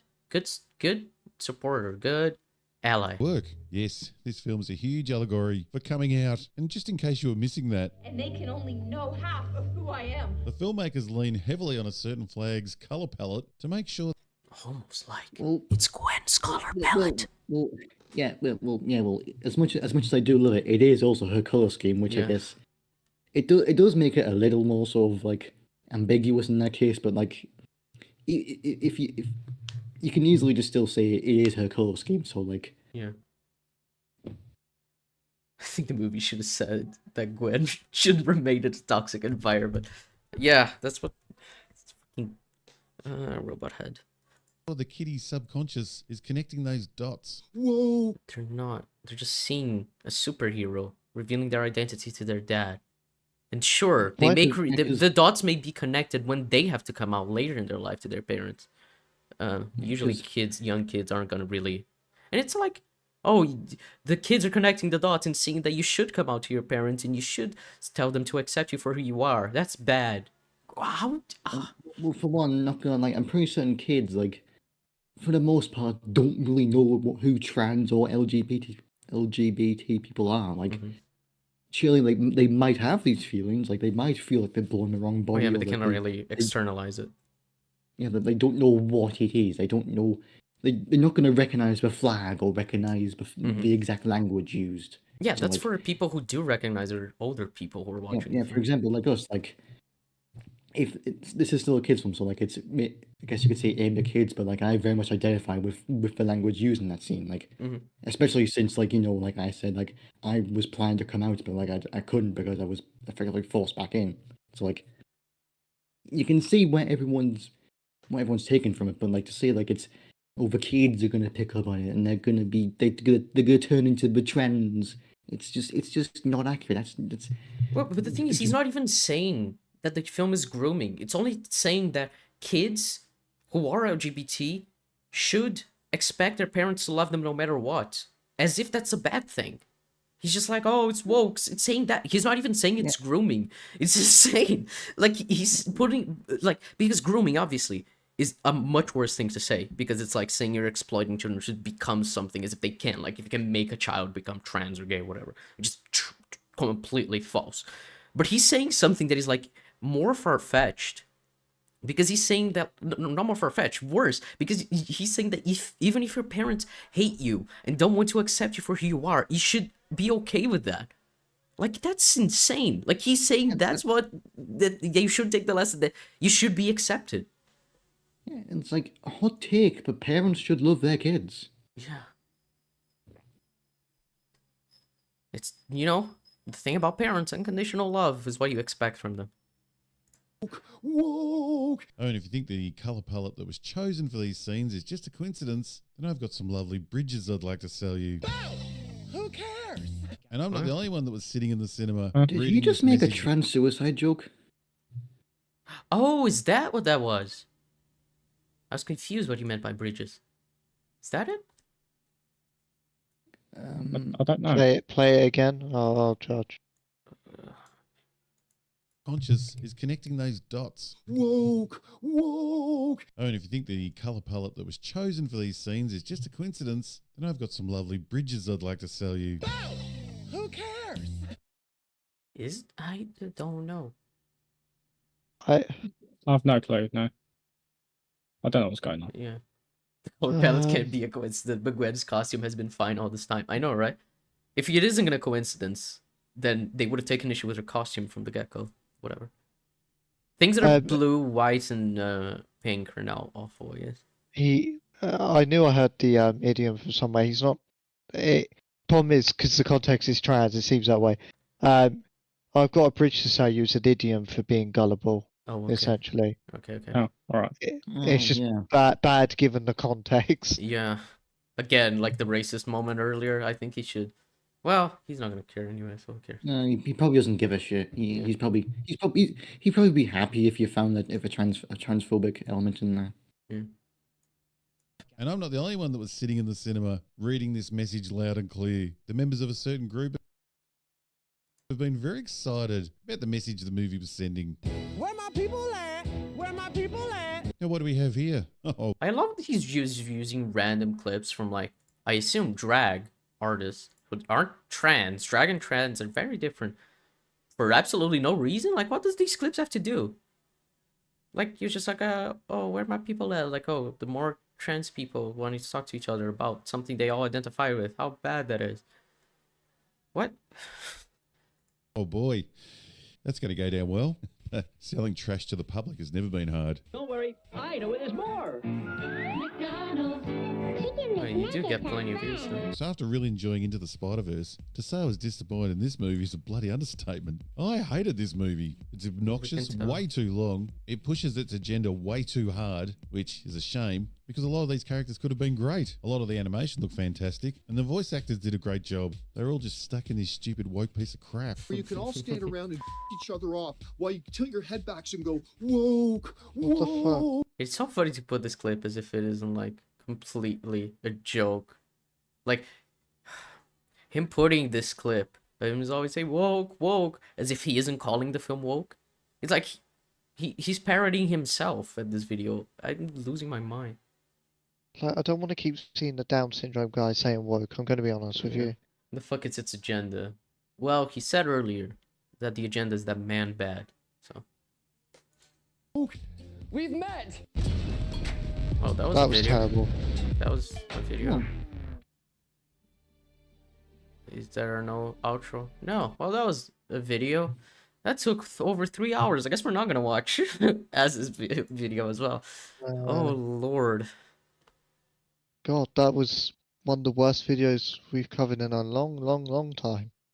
Yeah, that took so long. Usually we don't take this long with videos. That was wildly bad, like insane. I didn't think it'd be that bad, but it's just that he kept reiterating the same point over and over again. Yeah, the same wrong point about his stupid interpretation. Dear Lord. Twitter was not wrong. That was a really bad video. Yeah. It was amazing with the CW adaptation. Yeah. Oh, okay. Anything else to say before we leave? I'm kind of like done. I kind of want to like sleep for a week after this video. I'm already dying in the heat here. I just need to lie down and die. And actually die. Yeah. Those are the single coherent point. Even if I was to put myself in the shoes of someone on their side, what the hell? It is genuinely impressively bad. Okay, I guess that's it, people. I don't think there's anything more for us today. We were gonna cover another video, but as I said, this video took a little bit longer than I expected for us to cover it. So I guess we're gonna need to take a rain check on that. Maybe not ever cover it because I've had my fill of anti-SJW Spider-Verse stuff. Yeah, exactly. Though Az is probably gonna say something funny, like meh, or you know, the Transformers stroke. Yeah. I was hoping for us to see another one of those. I expected the Robot Head video to like be the one that didn't take longer than Az would, but oh well. Content creators don't get sleep. That's true. I've trained myself to write videos while I'm asleep. It's actually pretty impressive. But anyway, that's it, I think. Okay, I'm gonna try to upload the next Flash reaction this Thursday, but don't be shocked if I can't, cause I sometimes can't, but I think I should be able to. And in terms of my videos, I'm probably gonna have a video out this week or the next, but it's not the Quantumania one. I have been working on the Quantumania one, but it is a bit long. As in, I'm 44 minutes into the film and the video is 38 minutes long. So there's a chance the video is going to be like over 2 hours long. With that out of the way, yeah, goodbye. Goodbye. Goodbye. Goldface. Goldface. Tin didn't say Goldface. I did see it. Didn't say it I again. had to say. I didn't heard it. I didn't hear it. Goldface.